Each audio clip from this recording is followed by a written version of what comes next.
All right, bye.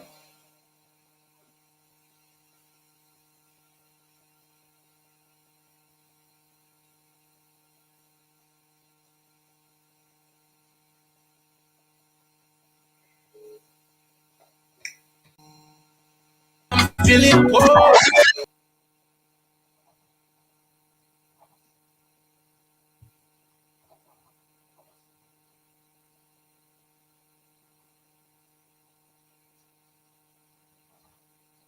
Party after party, yeah. Party after party, yeah. There's one place, and that place is the place you can find all your party supply. It's Models D Party Supply. On Camp Johnson Road is Models D Party Supply. Has all and every kinds of party supplies you need, ranging from party dishes, plastic tablecloths, Disney party banners for kids, flowers for weddings and parties, balloons, different colors and sizes, party dishes, different colors and sizes, gift wrap papers. We also do the following: rental services, chairs, tables, chair covers, table runners, and chair sarge. You can find them all. Models D Party Supply. Our quality products bring you in, and our low prices bring you back. That's why we are Models D Party Supplies. Contact us on Camp Johnson Road, Monrovia, Liberia, next to Yes Transport, or call us on 0777 671 814.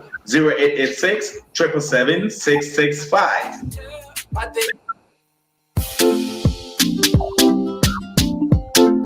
Black Hill Regional Park in Maryland comes alive on the 24th of July with an Independence Day Country Coke featuring a variety of Liberian DJs. Come and enjoy yourself to our Dumber special, juicy dry rice, pepper soup, and bitter leaf and fufu. Other DJs include wrapped potato greens, cassava leaf, rare oil potato greens, and so much more. Now, on the sideline of those dishes is the smell of our pepper color and roasted meat that will keep you salivating. Yes, it's the Independence Day Country Coke happening in Black Hill Regional Park, 20930 Lake Ridge. For inquiries and reservation, contact Makam Boyu on cell numbers 240-636-8994 or Malo Brople on 240-5516-742. If you are in the DMV area, you can't afford to miss it as it promises to be great. Come, let's dance to our favorite Liberian songs while we enjoy our favorite DJs.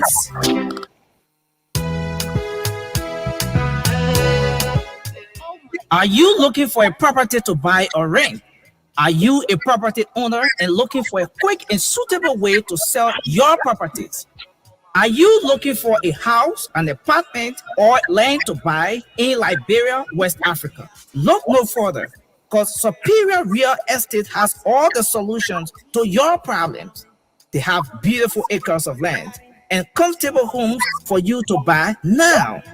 Registered and incorporated, Superior Real Estate is bringing honest real estate transactions and a peace of mind to all their clients. Located in Pinzio, Superior Real Estate can be reached on 0880-544-111 or WhatsApp them on +231-775-874610. You will not be disappointed.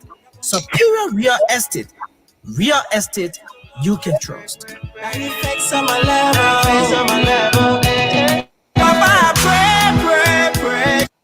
These love they make me shower. I'm a little baby, madama. Are you looking for a place where to face your keys if lost or damaged? Or are you thinking on how to duplicate your home, office, or car keys? Don't worry, because your worries are all over. AutoKey Liberia is the best solution to all of your problems. At AutoKey Liberia, we are specializing in all keys, programs, and professional in other keys and remotes of all types. We are located at Say on Time Bourgeois Online. Find us at Clever Mission Junction, EOW Community. For more information, you can call the following cell numbers: 0777-337-808 or 0886-530-512. Do business with AutoKey Liberia and thank me later.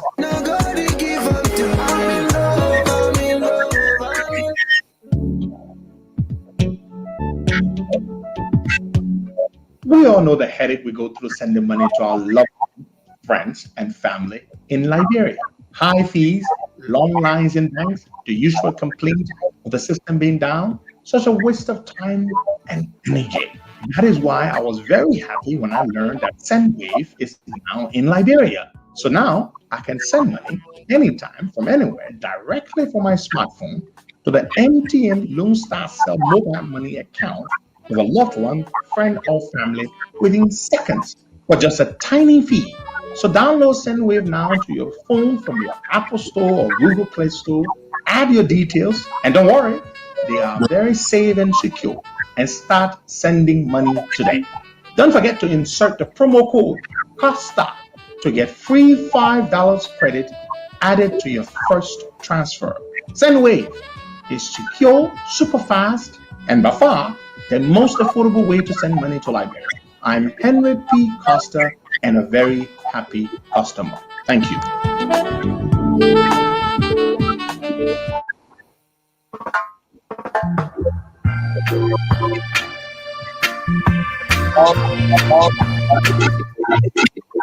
Good morning and welcome to the program. You're listening to the Costa Show. Today is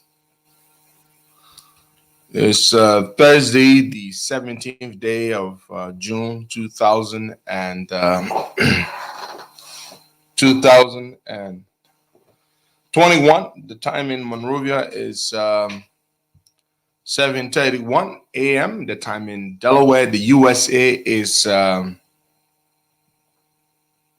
3:31. We're very glad to be here this morning. Good morning, Bwaka.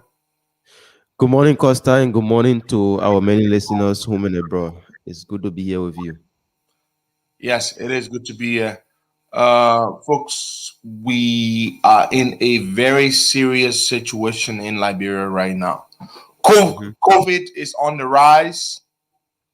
COVID-19 is killing lots of people. According to what we're hearing, I also have data here from the government folks. 76 new confirmed cases as of yesterday.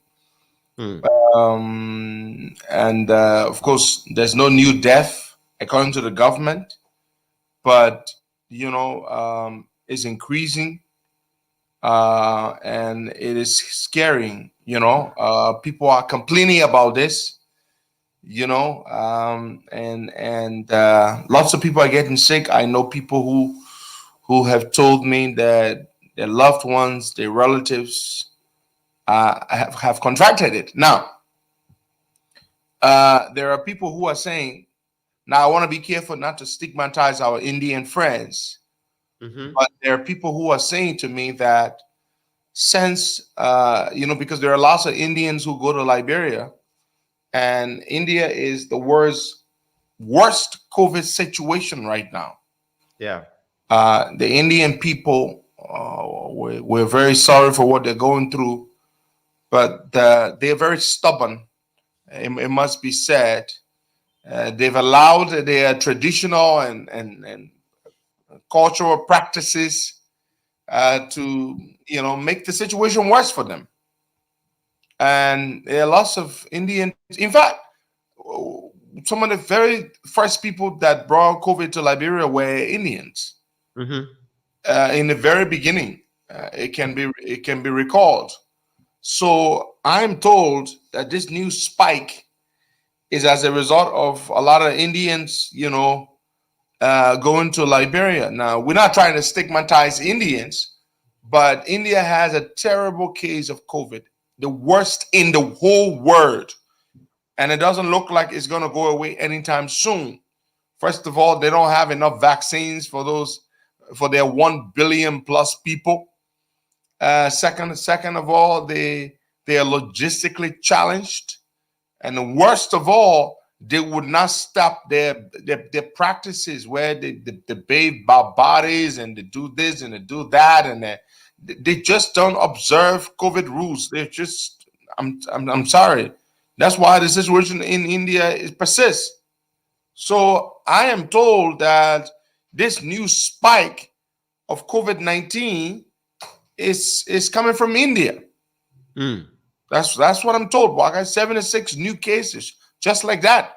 When we all thought Liberia was doing well with COVID, and then they just spiked, and now we're hearing people are in the hospital, and that people are not doing okay, and it is all just very scary. And so we hope that our government folks can do better. They have to consider probably quarantining anybody who comes from India. As long as you're Indian, you come from India, they should quarantine you for 14 days before they let you loose.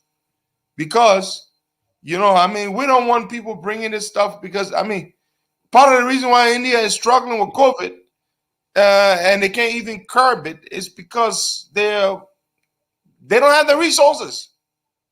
And now we're hearing this all over the place. And, so we just want to tell you, you all need to be careful. So those of you who thought COVID was over, and that includes you, Bwaka, and all the other staff at the office, you all need to be very careful. There's a spike of COVID-19 in the country. 76 new cases. And they said, according to them, the Indian variant, I don't know whether it's indeed confirmed that there's an Indian variant of the virus. They said is in Liberia, the Indian variant. So it's a serious thing. We need to watch out for all that. We're not trying to stigmatize Indian people here, but hey, seriously, there are lots of Indians who are doing business in the country. They go back and forth, and I'm told, this is what's going on. A lot of the new cases are caused by Indians coming to the country. Now, on the night, Cause before you move to another thing, let's just wish Warren G. Got involved last night into a tragic motor accident. I saw On you the on. Tottenham. Yeah, Yeah, I very, saw. very. His condition is very critical. We just pray that he get better soon because, according to report, 3 persons die on the spot, and him being the driver of one of the cars, so he's in a very critical condition. Yeah, Warren G is a nice guy. I saw it last night, and I right there and then I remember I was having my supper, and when I read the post on Facebook, and I saw how badly damaged his vehicle was, and I said right there I offered prayers for him. I said, God, you take over as the doctor and see Warren G through. Warren G. His real name is Kroma. What's his full name again? Prince Kroma. Prince Kroma, Warren Gizo. Warren G used to work for me. He was one of my announcers at Voice FM and at Roots FM. Yeah. He's a very nice guy. Even when he left us, as an employee, he remained a part of our family at Roots FM. And so I'm praying for him, and I'm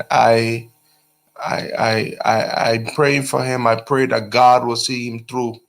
And because yesterday here I was just together yesterday. Oh wow! Yeah.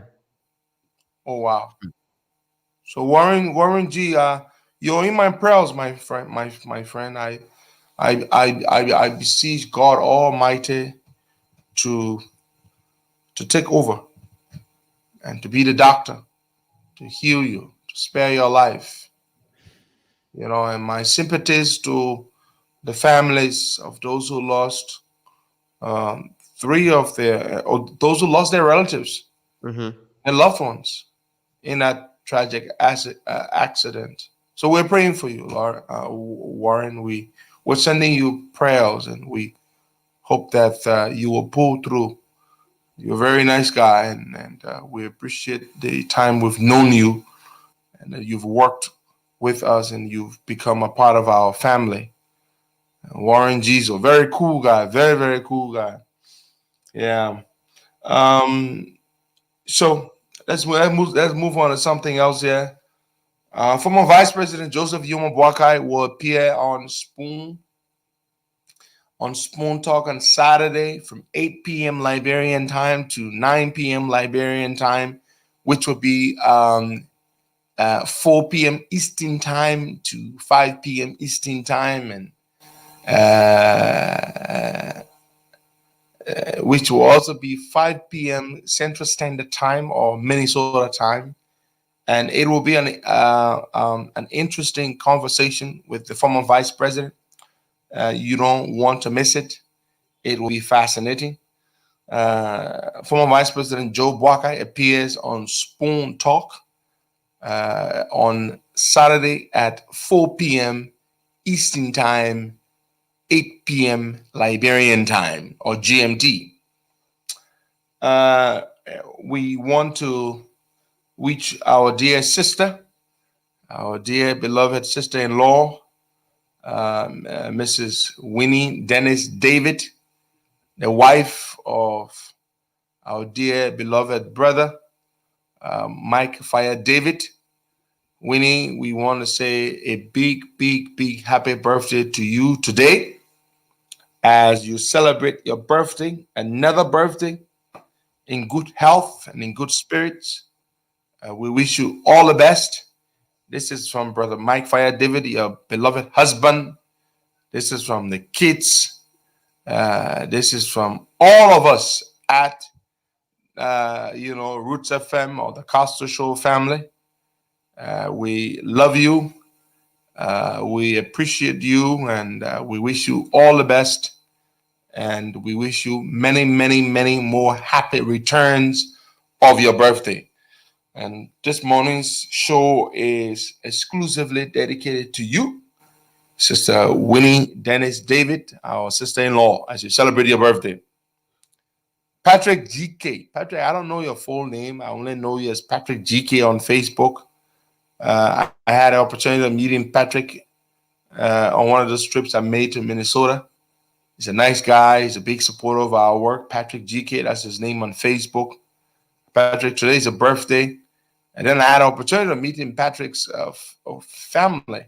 The last time I was in Minnesota, his wife and his little baby, I took a picture with him. So Patrick, I want to say happy birthday to you. Today's your birthday. All right. Now, folks, we got some serious stuff we're going to be talking about today. Very, very serious stuff. So Senator Darius DeLong had a press conference yesterday. The Senator is under tremendous pressure. He's on a whole lot of pressure. You don't want to be in Darius DeLong's shoes right now. The thing is simple. DeLong is being treated as though he's the one who made the budget. He's the one who approved the money. He's the one who gave himself the money. Now, we've said this, and we maintain our position. We are against the whole principle of dishing out money to legislators. Now, there are some of them who are trying to make it look that this money is meant for project. This money is not meant for any project, not even a white elephant project. The line item in the budget is clear. It says legislative engagement and public accessibility. That is what it is. That is what it is. It is not to do any projects. It is for lawmakers to put it in their pockets, for them to go about and do with it as they see fit. So let nobody tell you the money is in a budget for projects, because that would be a bloody lie. Now, there are a number of things we would like to clarify here. Senator Darius DeLong is the person who made us know about this. Yes. I didn't know about this, and I do know about quite a lot of things, but I didn't know about this. Nobody else knew about this. The senator decided to let the public know. He announced it himself. That must be said, and he must be commended for that. Now, many of you may not understand what Darius DeLong is going through. You know, when you have to be the only person in the legislature that people expect to be different, because you have shown to be different. By that, you've given people hope. You've become the light, and I mean that in a genuine way, not the cynical way, not the sarcastic way that some people will try to make it. Darius Dillon has done something that no legislator in our lifetime has done. You got to give the man his flowers. Does that mean we agree that they should be dishing out money to lawmakers for them to engage with their constituents and be accessible to their constituents? I do not agree. I've made it very clear. But for some of us, especially, our people need to understand something. I would never ask you to be sycophants. Those of you who support us, when you believe we're doing something that's not right, I encourage you to tell us. But do not, in the process, bash us and make it seem like we've committed the most egregious crime when it is not necessarily the case. You've asked Senator Dillon. Most of you have said, Senator Dillon, give the money back. Senator Dillon called a press conference the day before yesterday and said, I am going to give the money to LACE, so that LACE, the Liberia Agency for Community Empowerment, would carry out their project, would build something for me. LACE, on the other hand, LACE is run by one boy called Pepsi Yeke. He used to work at one of those banks in Liberia. He stole some money. He was even prosecuted and they fired him. Pepsi Yeke. Pepsi Yeke, last year or the year before, bought a massive house in Texas. Pepsi Yeke. Pepsi Yeke is George Weah's Pekin. He hangs around with George Weah everywhere. Now, LACE did not even wait for Darius Dillon to write them officially and tell them that I want you to do this project for me. LACE rushed unprofessionally, unethically. Normally, what do you do as an organization or an institution? If somebody says, I'm coming to Boakai, Boakai should wait for the man to even approach him before he even responds. LACE went ahead and wrote a press release. Can you imagine? Saying that according to them, they heard it in the news and they've been seeing it on social media, so that's why they are responding. But no institution operates like that. LACE should have waited. LACE should have waited for Darius Dillon to literally go to their offices and to tell them, hey guys, I am here to present this check over to you. I want you to take this money from me. I want you to do this project. LACE didn't wait though. LACE proceeded to jump the gun. They wrote a press release. They put it out there.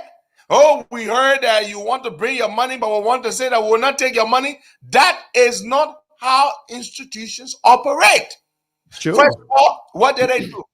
Their press release is not signed by anybody. They say the community director whose name is not there. Then the press release is written on the letterhead of the executive director.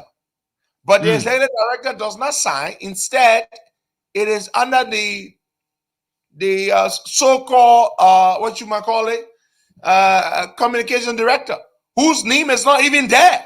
So the point I'm making is that, hey, no date. There is no date on it. I mean, it's just a bust political stunt. Oh yeah, that Dillon man, yeah, okay, we'll make it look like we're not going to take his money. We're going to try to embarrass him. So I say this to Senator Dillon. You and I have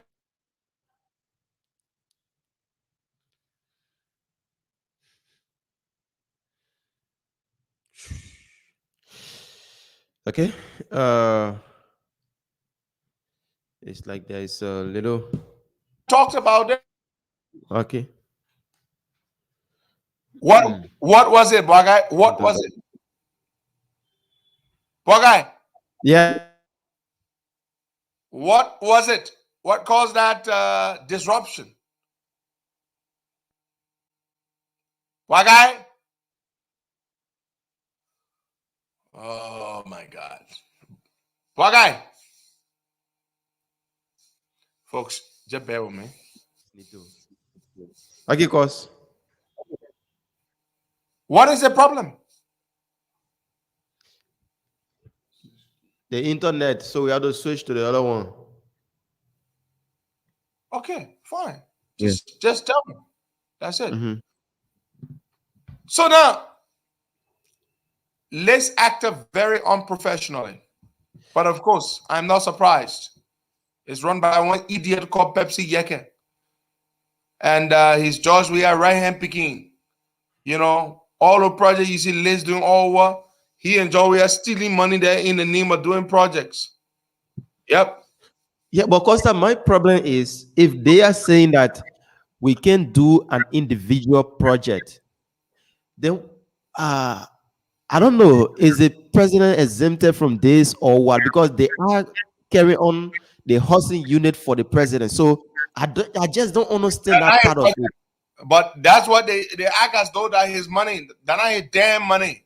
But Liz behaves as though they work personally for the president. Look, it's just a whole mess. So now it's up to Darius Dillon. He has to decide what to do with this money. He has to listen to his conscience. He has to listen to his people. He has to listen. I mean, he has to be careful because, as I've said, and I'm meeting, our lawmakers are the worst. The CPP lawmakers, especially the Unity Party ones.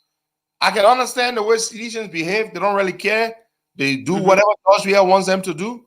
But the CPP lawmakers should try to be different and to see what the Unity Party wants to do. And you know, I'm in this chat room where you have members of the four parties, and I see everybody telling Dylan to do and do that. So I was telling the other people, I said, look, y'all go tell your own partisans to behave too.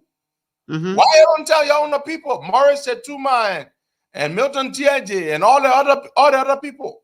So, but this is what I told Dylan. I said, look, Dylan, people are treating you like this because they see you in a different way. You have placed yourself on a high pedestal. The Liberian people have pinned their hope and their expectations on you. And therefore, they don't care what Yumbly does. They don't care what Jonathan Sibwe, what Borchaz or Senator Jonathan Sibwe does. They don't care what Milton TJ, that damn crook. They don't care. Now, it is not that the money is bribe money. I'm not going to sit here and say this is bribe money, but this is a waste. They should not be giving the lawmakers this extra money, $30,000 in the budget. After all the money they make, they should not be giving it to them. They should not, especially not in this crisis, when the economy is so terribly bad, when the need is so overwhelming. Look, let me tell you something.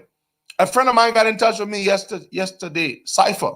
Cypher said, hey, Costa, two Liberian medical doctors, and both of whom, one of whom I know personally, Dr. Jesus and Dr. Ivan Doe, the only Liberian neurosurgeon we have. The both of them have managed to secure scholarships or some kind of opportunity to go abroad to specialize, to further train. Two Liberian medical doctors, and they don't have any money, and they want us to raise some money to put in their pocket to go. And this is a terrible shame. Two Liberian doctors going abroad to specialize. They don't have money, and I'm told the Montserrat County Health team is struggling in the face of this new spike in the COVID-19 situation. They don't even have money. Yet our lawmakers can put $3.8 million in the budget to dish out among themselves. This is what makes it very, very, very bad. So that's why our people are complaining. So it is not that, the money is a bribe money or anything of the sort. It is just inappropriate. It's just very distasteful. And Yeah, but so Costa, Dylan didn't think that it would be like this, that people would react to this in a manner. Unlike the others, Dylan decided he wanted to do a project with the money.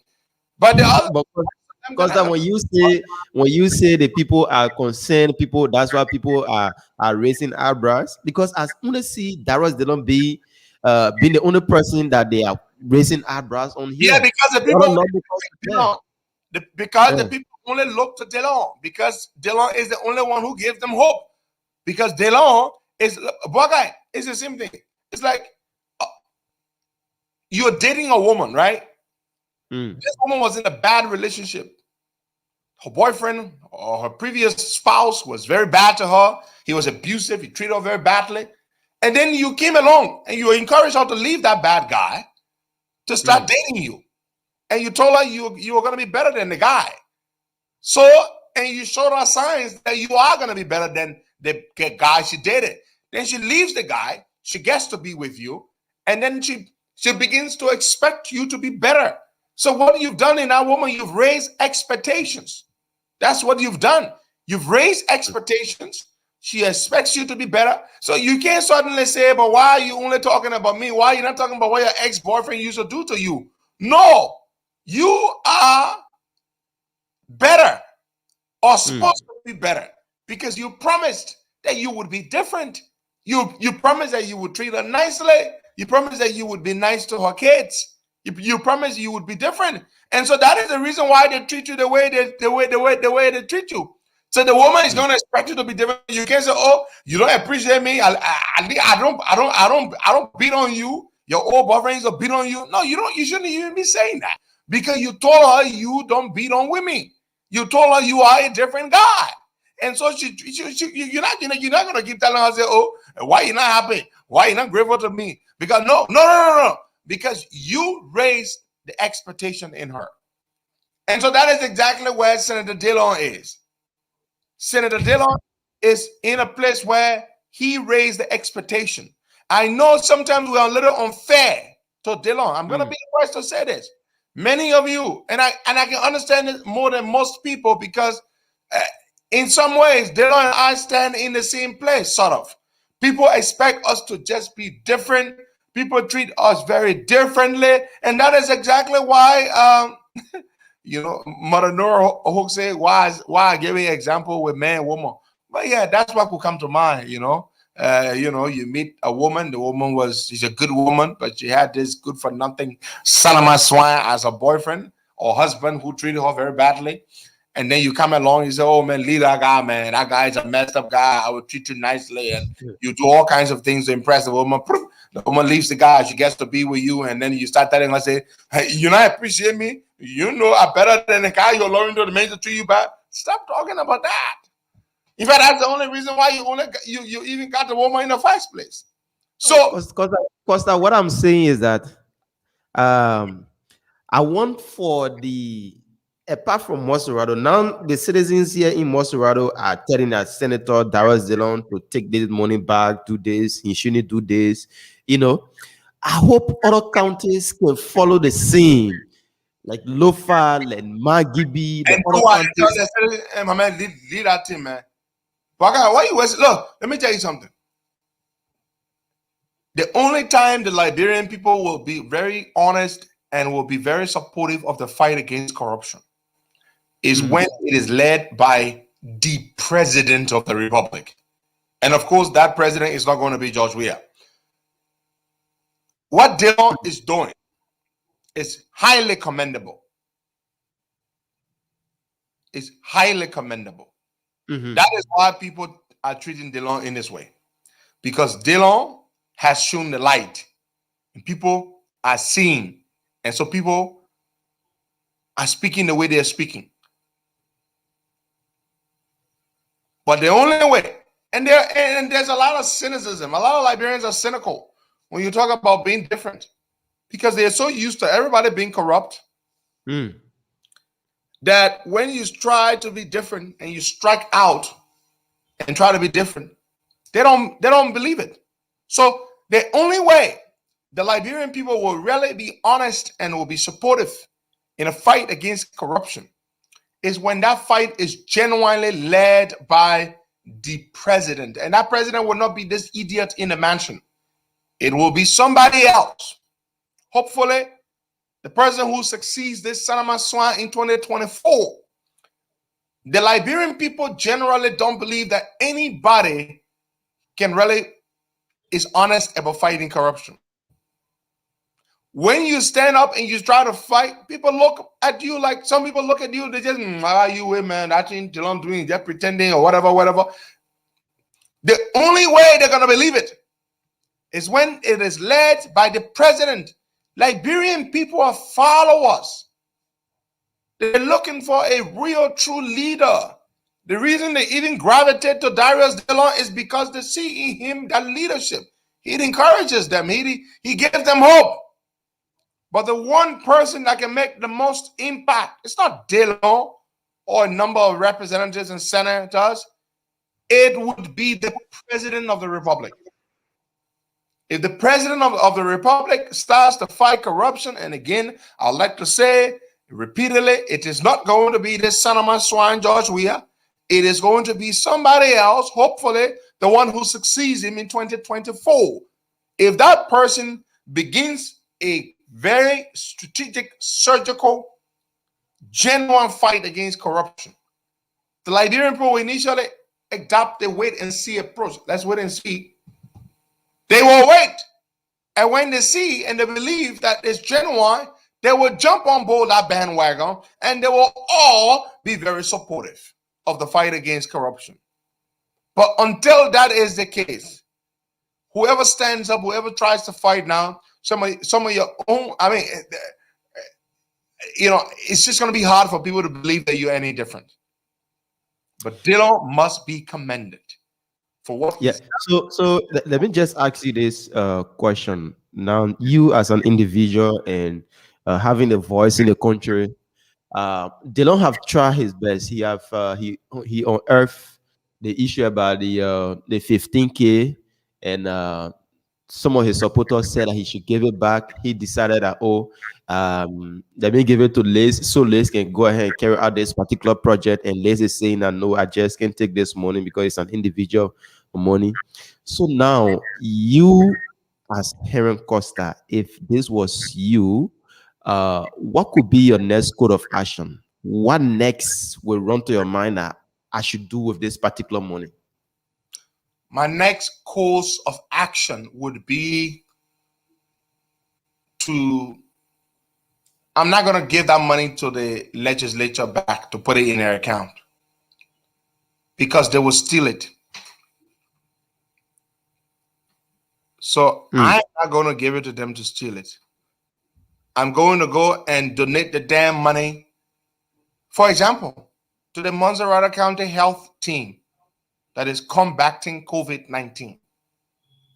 I'm not going to go give it back to the legislature. They will eat the damn money. I will go and take that whole damn check and sign it over to the Montserrat County Health Team, or if I cannot sign the check over to them, I will go cash the money, the check, bring the check, call a press conference, go and visit the Montserrat County Health Team and present the entire $15,000 over to them. That's what I'm going to do. Yeah. Because let me tell you something, Boakai. It's just unfair to the Liberian people that legislators should be giving this kind of money, $30,000 on top of their salary and their benefits, another $30,000 a year. That's unfair. $30,000 a year aside from their salary and stuff. So that's what I would do with the money. I would give it to the Montserrat County Health Team. I would give the entire amount of money to them. Right now, they really badly need it. That's what I would do, Boakai. That's what I would. So, but again, I'm Henry Costa. I am not Senator Dillon. But again, I'm not going to sit here and make it look like Senator Dillon took bribe or Senator Dillon. No, that's not what he did. He took the money. He intended to use the money for a good purpose. But I don't believe that the damn money should be given to lawmakers in the first place. They make too much money already. They don't need any Yeah. extra $30,000 a year for them to go ahead and and do this. Look at the other idiot talking about disappointing me for talking to the president. The president's a damn fool, he's a damn stupid idiot, a billy goat. That is what he is. Yeah? Stupid man who has never given any press conference and he became president. Damn son of a swine. Sitting down there, destroying the damn country, stealing. That idiot will go to jail. Yeah? And when I say that, I don't say that as an ordinary voter because I am no damn ordinary voter. People like me will make sure Joe Weir will go to jail. Yeah? That's what people like me would do. Yeah, you say I talk to the president, and you feeling bad. The president of your pa, you damn fool. So yesterday, Costa, the Liberian Senate descended on the Alternative National Congress political leader in person of Mr. Zana Cummins. Yeah, so That point is the comments put out. And what did the Yeah. Senate have to say? They say it was what ill intention. yeah, they said that he's trying to put the citizen against them. Let them shut their damn mouth. That Cummings told them to put 3.8 million in the budget to divide. Stupid people, Shanaman swines. I just hate nonsense. I want to cost these people for. Did Ellis Cummings tell you to put money in the budget to share? Cummings is a politician. He's trying to score political points. That's what he does. I don't blame him for doing that. Yeah? You can't talk about Cummings trying to put you against the Liberian. Y'all damn useless people there. And y'all don't want to put yourself at odds with the Liberian people. You're sitting down there and say that Ellis Cummings trying to put you at. Oh, I saw that stupid statement somewhere. Talk about Ellis Cummings trying to put the Liberian people against them. You do not need Ellis Cummings for that. Nobody needs Ellis Cummings to tell them anything. Why do we need Cummings to tell us that what they do is wrong? That they give themselves extra $30,000 a year in their budget. Extra $30,000. We don't need Ellis Cummings to tell us that. We already know. Stupid people. Can't tell us Ellis Cummings trying to put in against the Liberian people. A bunch of stupid people then. Yes, and Ellis Cummings told you to go divide the money. Ellis Cummings una party chairman inside too. Ellis Cummings, his party chairman, Daniel Nathan took the money. Daniel Nathan took the money. He took the $15,000. Now, again, no, I am not saying that yet to say that these people stole the money. It's not bribe money, but it's just wrong that they would get this kind of money when on top of their salaries and their benefits when the need for other things is so great. It's just downright wrong. So the Senate should shut their damn mouths. Talking about Ellis Cummings told them, oh, it's trying to make them look bad. You already look bad. You already made But Costa, one of their reason is that if Mr. Cummings could have mustered the courage to go directly to his party chairman is in this. But coming to all of them, he should have reached out to his party chairman and see reason in how his party chairman can return the money that he himself collected for that same purpose that all of them collected it for. Well, Mr. Cummings should have told a party chairman. I don't disagree. But as far as we're concerned, Mr. Cummings put out a statement telling everybody who took the money to return the damn money. At least that's commendable. You have to give him credit for that. You know? Yeah, you have to give him credit for that. At least he came out and said something. But I think he should have specifically singled out his party chairman. Any money better than that place, Daniel Nathan hang and be inside. They gotta let money business. They let money business. Any money business. You see, you're trying to make it here that Dylan told her about the money, yo. I know the very what Dylan had. Far away. But they will not be able to say, Dylan go right on Facebook that they get them money. They're very Dylan. Bah, well, they're 15G, 15G. All that money y'all make, then we still got to get y'all $30,000 extra a year. Talking about legislative engagement and public accessibility. That we don't want to give you money to be accessible to your constituents. We, the citizens, you damn son of my swines, we should not give you money to be accessible to your constituents. You already are well paid. In a country, we are the poorest country on the face of the earth. We used to pay you all $15,000 a month. Now they say they cut it down to about 10, 11 grand. That's still a lot of money. And you make all that damn money and you're still saying we should give you more money. Extra $30,000 a year. And folks, they'll be saying that thing is that this is the only one. As I keep saying, they will pay them the other 15,000 before this budget year ends. Or they still got another 15,000 in this budget. They're gonna give them. Next year they got another 30,000. The next budget after that, they got another 30,000. So this is not the end of it all. And this did not even begin with these people. It began under Ellen Johnson Sirleaf in 2012. This particular budget item has been running for many years now, since 2012. It is not. And we just getting to know about it. Of course, but when you eating that small money, the burger thing and eat on that. That's why you do anything to get elected to go to that place there. So I mean, we are in a mess. Now, I saw something that caught my attention, and we're gonna talk about it. We got something big we're gonna drop this morning, and we're gonna keep talking about it. Now, you damn citizen George Wheeler, just show your mouth. Go tell George Wheeler who signed the damn budget to approve the money to go to the lawmakers. Go tell him that he's wrong. Until then, show you mafia or I'll block you. Damn son of a swan. I hate it when citizens be talking.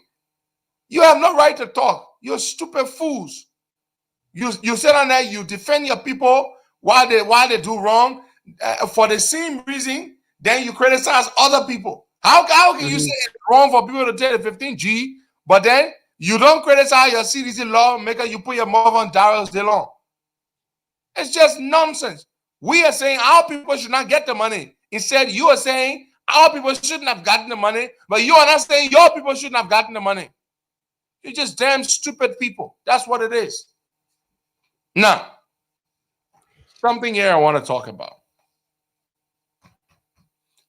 So I saw a large group of clergymen, bishops, pastors, some of them prominent from the charismatic churches, several of those, many charismatic churches, I think almost all of them.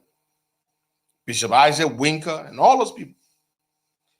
They went to the legislature and they said their reason for going to the legislature was to petition the legislators to abandon Edwin Snow's bill that he put foot on the Senate floor. I'm told the bill has been read twice. I mean, once, because normally the bill is read twice before it makes it to the committee room. That's the procedure. It has its first reading, then its second reading, and then it goes to committee room, and then it is brought on the floor later, I think, for them to vote. I think that's the way it works. The whole business of making law. So these men of God went to the legislature. You know me. I tell you how I feel. You don't like it, that's okay, but that's me. And I'll tell you anyway. Edwin Snow put a bill on the floor trying to distract us, calling for at least 2 days to be set aside to be made national holidays for our Muslim brothers and sisters. I was very clear from the beginning. I've always been supportive of the idea of making a Muslim holiday. And the reason I do that is purely out of a sense of religious harmony and religious tolerance. Period. Now I tell you how I feel, and I don't care what you think about it. I know some of my friends who are Christians. Don't do that. Just like that's the day Jesus Christ is going to go away from them.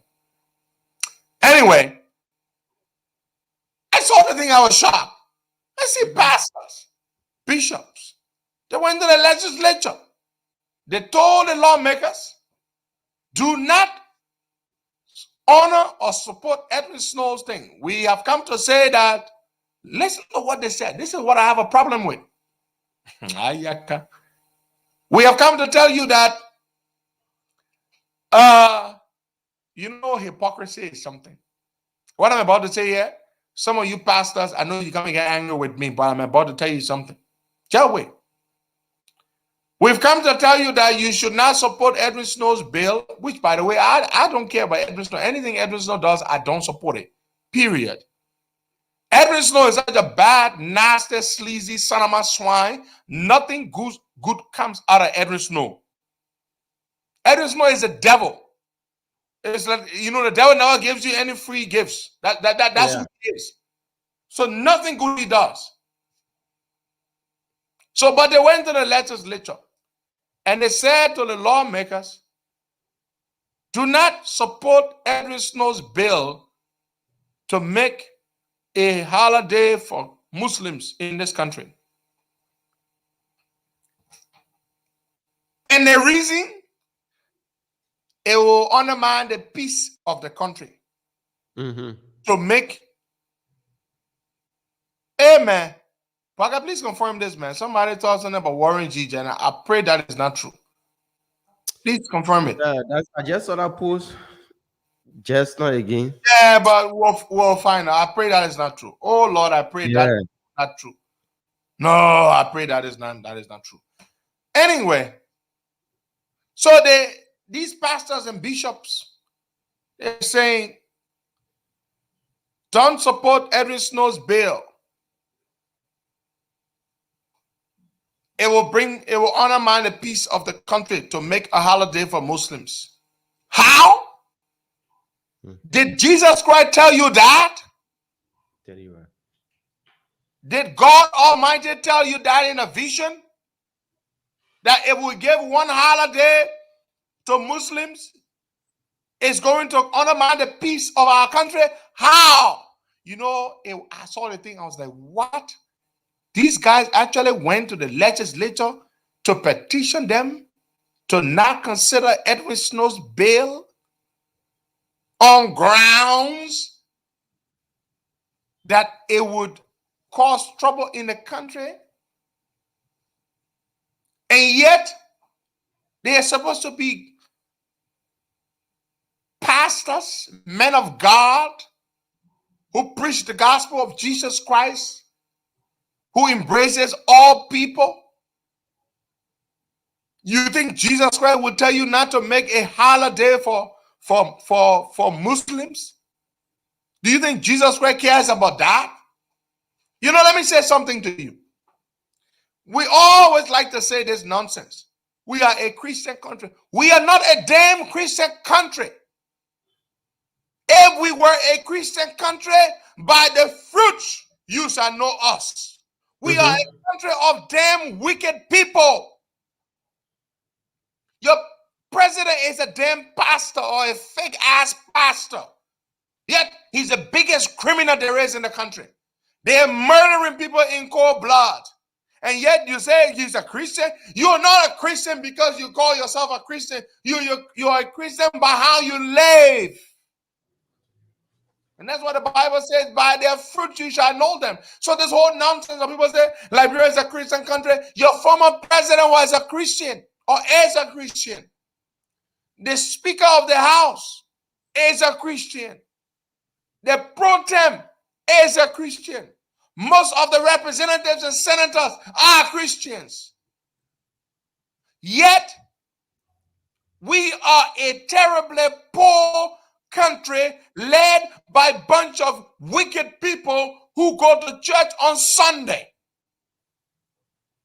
And so stop, leave me with this nonsense about being a Christian country. How can you be a Christian country when God blessed you with so much and yet your people are the poorest people on the face of the earth? And yet you call yourself a Christian country. You are not a Christian country. You are a country of a bunch of hypocrites, wicked, nasty people who hate themselves. A country that makes foreign people rich and keep your own people poor. You're not a Christian country. I'm tired of hearing that nonsense. You think you are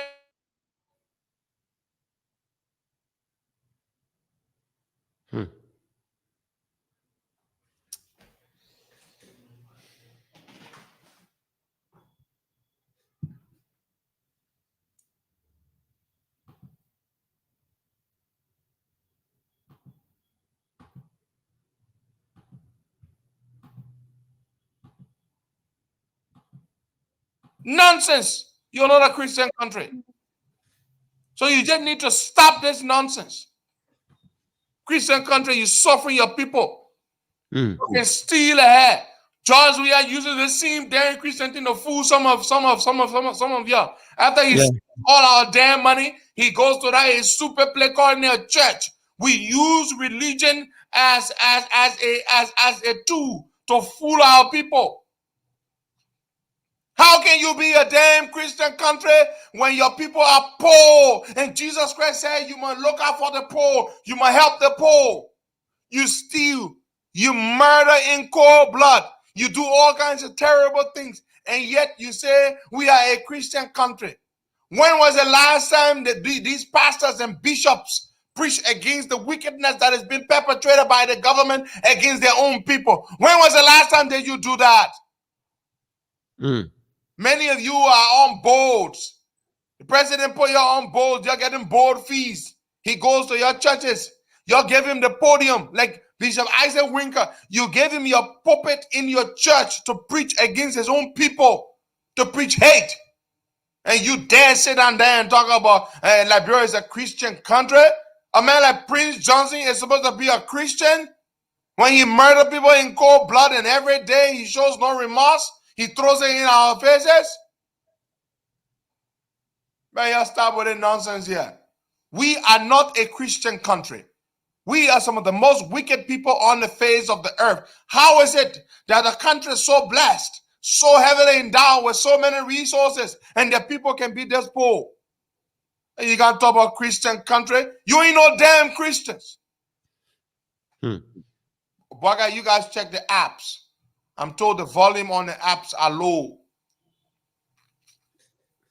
The volume for the different apps, I'm told the volume is low.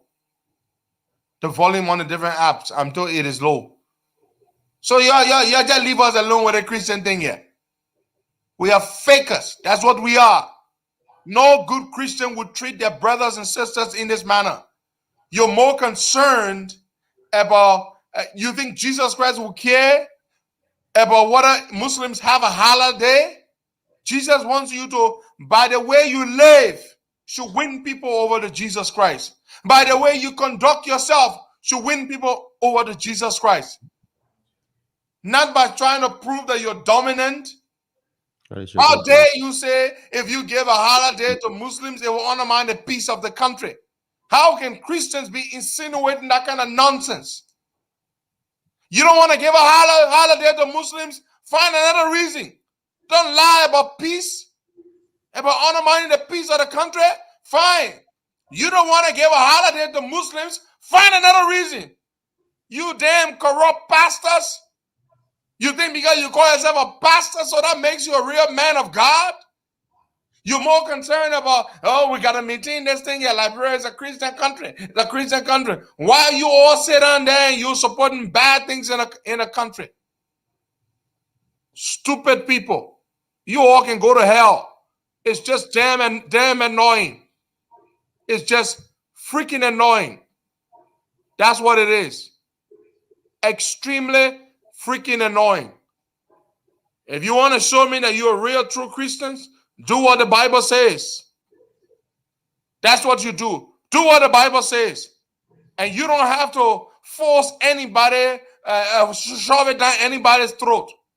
By the way you lead your lives, the things you do, you are all there. Some of y'all got your own government boards, and taking bold fees and defending George Weah and defending wrong in the country. And you sit now there talking about you're Christians. You're not Christian. You're not Christian. You're fake people. It's just damn annoying. Liberia is not a Christian country. If we were a Christian country, if we really truly love God, our people would not be as poor as they are. If we really truly love God, we lawmakers, most of whom are Christians, would not be giving themselves all this damn money when the people are suffering and poor. Because Jesus Christ said to love. He said you cannot love God if you don't love your fellow man. Okay? That's what Jesus Christ taught me. Love your fellow man. Love is what Jesus Christ was all about. He died to save us. That's what Christianity is about. Look out for the poor. Look out for the poor. That's what Jesus Christ was about. That's why he took that little boy's 5 loaves of bread and few pieces of fish and fed 5,000 poor, hungry people. That's what Jesus Christ was about. Jesus Christ didn't build any mansions for himself with the people's offering. He didn't do that. Yeah. He didn't live a rich life. Most of you bishops and pastors, you drive expensive cars while your congregations, while they suffer. You tell the poor people who are living in abject poverty to pay you offering and tithes and all kinds of things while you live big lives and you call yourself Christians. Look at yourselves and look at Jesus Christ. Do you resemble Jesus Christ? You're not Christians. Real Christianity is about serving God and uplifting his people. You're not Christians. So you just shut your damn mouths. And the reason why I'm not afraid to talk to you in this way is because you are fake. If I believe you were truly men and women of God, most of you are fake people. You have these big churches and you collect offerings and tithes from the people. You, your wife, and your kids, you live good lives, and the rest of your congregation suffer. Every day you preach, people, I'm going to give you money, I'm going to give you money. When do you ever stand up for the people? What do you ever do for the people of God? You support bad government after bad government because you want to be close to the president and the people in power. And yet you want to lecture us that if they made a holiday for Muslims and they will undermine the peace of the country, where the hell did you learn that one from? Did God tell you that he wants you to compel people to be Christians? God said, by the way you live your life, you will bring people to Jesus Christ. Be an example, an ambassador of the Lord, and people will follow you. And don't get up there and try to shove it down people's throats. Huh? Don't shove it down people's throats. Your Christian country, my foot. You ain't no damn Christian country. How can you be a Christian country when many of our babies die before they reach the age of 5? How can you be a Christian country when many mothers die while giving birth to their children? How can you be a Christian country when most of your citizens are in abject poverty? We are like Israelites in Egypt. We are in the wilderness in our own country. We have to leave our own country to go abroad to the white man's country before we can lead good lives. The poorest of our people live at home, and the richest of our people live in foreign countries. We have to live on people abroad bringing money and sending money to us in our own country. When you want to convince me that we are a Christian country, I will see the way we'll conduct ourselves, the way our lawmakers will behave, the way our president will behave. Until then, you are not a Christian country. Jesus Christ said, I will make you fisher of men. And to make you fisher of men, you have to lead lives that men will be inspired by. And through the way you lead your life, men will come to your religion. They will follow Jesus Christ because of you. You are an ambassador of the Lord. You are a fisherman of the Lord. By the way you live your life, loving your fellow man, looking out for your fellow man. But you want to force people to accept that we are a Christian country because we inherited. Christianity is not an inheritance. It is your relationship with God. We are not perfect, but there are just some things we must never do. Christianity is a beautiful religion. Jesus Christ is a perfect example of that. Look at many of you pastors and bishops today. Do you live the Christ? Are you Christ-like? Do you care about your fellow man? Most of you bishops and pastors, you use the poor people. You exploit their religiosity. They believe in God. And you enrich yourselves. And now you're feeling afraid. You're trying to protect your pepper bush. That's why you ran to the legislature to tell him not to consider making a Muslim holiday. I am not intimidated. I am a son of God. I believe in Jesus Christ Almighty as my Lord and Savior. But I am not afraid if Muslims had a holiday. It would do absolutely nothing to my sense of Christianity and my belief in God. I would not be any less a Christian. I would not believe any less in God. I would not look to Jesus any less because Muslims have a holiday. It does not intimidate me. It does not frighten me. But why are you clergymen afraid? You're afraid because of your own damn selfish interest. I am tired and fed of people telling me that Liberia is a Christian country. We are a bunch of wicked people. Look at the way we lead our lives. Throughout the week, we steal, we connive, we destroy, we plan to murder our brothers and sisters in cold blood. And on Sunday, we go to church. And then we act like we believe in God. You don't believe in God. You are a despicable representation of God or of Christianity. So leave me alone about being a Christian country. Because if we were, we would know. Because the Bible says, by their fruits, we shall know them. Yeah. I'm a Christian. I believe in God. I believe in him so much. I believe he's responsible for everything that I am. But I don't need a pastor or a bishop to tell me that he's protecting Christianity. Jesus Christ did not need protection. Jesus Christ looked at his disciple Peter when Peter pulled out the dagger and cut the ear of that soldier when they went to arrest him. He said, Peter, I don't need you to protect me. If I needed an army, I would have an army of angels at my side. I do not need your earthly protection. Jesus Christ does not need anybody to protect and defend Christianity. He needs you to spread the word. He needs you to live the word and win people to his side by how you live the word. If God Almighty didn't need Peter to protect him, who are you claiming to be the defender and protector of Christianity? It is how you lead your life. It is how you conduct yourself in your church that will win people over to Christ. Christianity does not need protection. Christianity does not need defending. The Bible does not need defending. The holy word of the Lord is enough.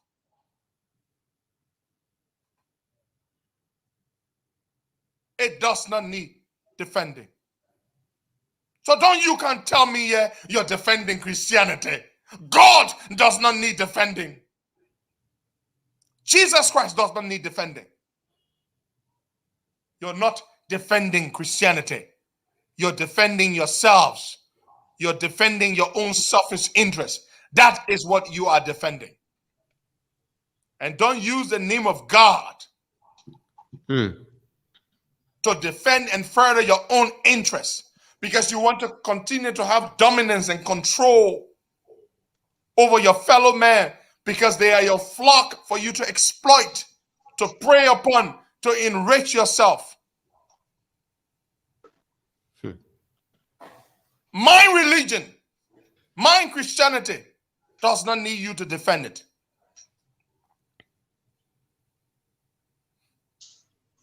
Because Jesus Christ dying for me to grant me salvation is enough. No, I don't. No matter where I am, nobody needs to tell me that we need to defend God. Does God need you to defend him? Who the hell are you to defend God? I mean, you hear that nonsense all the time. We got to stand up and fight for our religion. This is why during the crusade they killed millions of people, were slaughtered, because in the name of fighting for God. God does not need you to defend him. It is in the Bible. When Peter took out the dagger and cut the ear of that man, Jesus Christ took that ear and put it back. Yeah. He said, I don't need you to defend me. So those pastors and those bishops who went there and told the lawmakers that if they consider making a holiday for Muslims, it would undermine the peace of the country. You do not speak for Henry Costa. You do not speak for me. You speak for yourselves. I'm a Christian. I believe in God. I don't need you to defend my faith. My faith is strong enough. I don't need defending. My Lord and Savior Jesus Christ does not need your defense. You want to show me you're a Christian? Live like Jesus Christ. Follow his work. That's what you should do. Somebody just posted a comment here, Isaiah chapter 6, 61 verse 8. For I, the Lord, love justice. I hate robbery and I hate wrongdoing. Nowadays, our pastors hardly preach these things. Brother Thomas Anzumana, they hardly preach the love of God and justice and how God hates corruption and wickedness. Most of our pastors, they hardly preach these things. They preach riches, how you should be rich. They preach, that's why they preach prosperity gospel. They hardly preach how government people should love their people and care for their people. They hardly preach those things. Mr. Thomas Ansumana, good morning and welcome to the Costa Show. Good morning, Pedro. Good morning, Walker, and the staff back home. Thank you for bringing me on. Thank you for coming on. Folks, before we take Mr. Ansumana, I just want to make this announcement. Today, I will do a podcast. I have something I'm going to be dropping. Something very disturbing. It involves the Japanese company. Let me make this pronouncement. The Japanese company that is building the the Somalia Drive. We all know that project. I think it's 50 million or 70. What is it, Bagai? 50 million, right? Yeah, 50 million. The Japanese government donated that money to us, $50 million. They Yeah. brought a company to build that highway, that Somalia Drive, the entire Somalia Drive. They are planning to turn the project over in July to leave the country. What I'm about to tell you is funny. Oh, Liberia. Look, it's serious. We've got all the documents, everything. I'm going to drop it today. The reason I'm not even talking about it this morning is because I don't want to get convoluted and mixed up with everything else. But it is so serious, Ansumana. It will offend you so badly. It will offend you so badly when you hear me drop this thing later on today. A certain Liberian businessman that I know personally. You know, I thought about calling him, but I said I will not call him. You know why I say I will not call him, Big Brother Ansumana? Because sometimes when you have the evidence and it's so glaring and what the person does is so distasteful, is so wrong, don't call them. Because you don't want them trying to convince you to talk you out of it. It is just wrong. This guy has gotten up. The company is about to leave. They're turning the project, the road over. They're leaving in July, next month. You know what this guy has done? This guy has proceeded to court to sue the Japanese company, claiming that the Stephen Tupper Estate football field that the government of Liberia gave to the company to use as their site, one of the project sites. Yeah. To put the equipment, to put the asphalt plant and all of that. This guy, that field was given to the Japanese since 2014. This guy has been in Liberia all these years since 2014. Now one day did this guy lay a claim to that property. Knowing the Japanese are about to leave, he proceeded to court, sue the Japanese and saying that they owe him $400,000 for using his property for all these years. Wow. Now, you know what he did? Then he filed an attachment for a lawsuit. He attached the people's equipment. $400,000 worth for the equipment should be attached to the lawsuit. That even if the company, because the company is leaving next month, the plan is when the people leave, he will take their equipment. Yeah, claim their equipment. Yeah. I mean, can you imagine? The people gave us $50 million to build our road. They send their company here to build our road. Then you're trying to steal their equipment.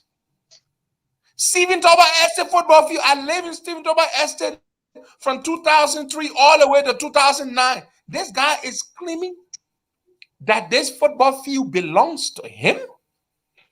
Huh? And now the Japanese been using the field since 2014. Yeah, they used Jacobstown Fee and Stephen Tobo Few. The government gave it to them, Mr. Ansomana. Yeah. They said, take the fuel, use it at your logistics site, put your equipment there. The guy gone to court and said, the fuel for him. And you're not giving me $400,000. And you know what the thing is? The judge in the court, the judge, Shepler Dunbar. Hey, that girl, man. Look, Mr. Ansomana. You see what we can say? He knows that they fee not for the man yet. He know enough for the man, yet he has gone ahead and he's cooperating with this man, attaching the people equipment. What kind of message you think the Paul carry back to Japan? But the point here is government gave the land. At 3 p.m. I'm gonna drop this thing. I'm gonna drop this thing at 3 p.m. today. I have all the documents. The government of Liberia gave the land to those people. Everything. Look, it's just so bad. That kind of thing. What a man land deed to even show the deed to the court. The judge is not even asking for deed. Shepler Dumba. Somebody can just get in library and say they heard Ansomana baby living for 30 years than my house. Take it from you and give it to me. The man is so decent. He just go to the judge and grease the judge palm. That's it. This is sad. But Mr. Ansomana, welcome to the Costa Show. We're happy to have you. We have thousands of people watching and listening. We're sorry we were supposed to bring you on earlier, but we had some trouble. I want to welcome you to the platform officially as a guest for the first time. And Mr. Ansomana is the president of the Few Good Men of Baltimore, and it's an interesting thing. They had an election, a very beautiful democratic process, and Mr. Ansomana emerged as the winner of that election. They had a whole ceremony. There was a ball, right? There was an inaugural ball. We haven't had a ball yet. We just had the election. Next time I come to that ball. For sure. Sure. You gotta send my invite. And I happen to know some of the gentlemen who are members of the organization, and it's an incredible group.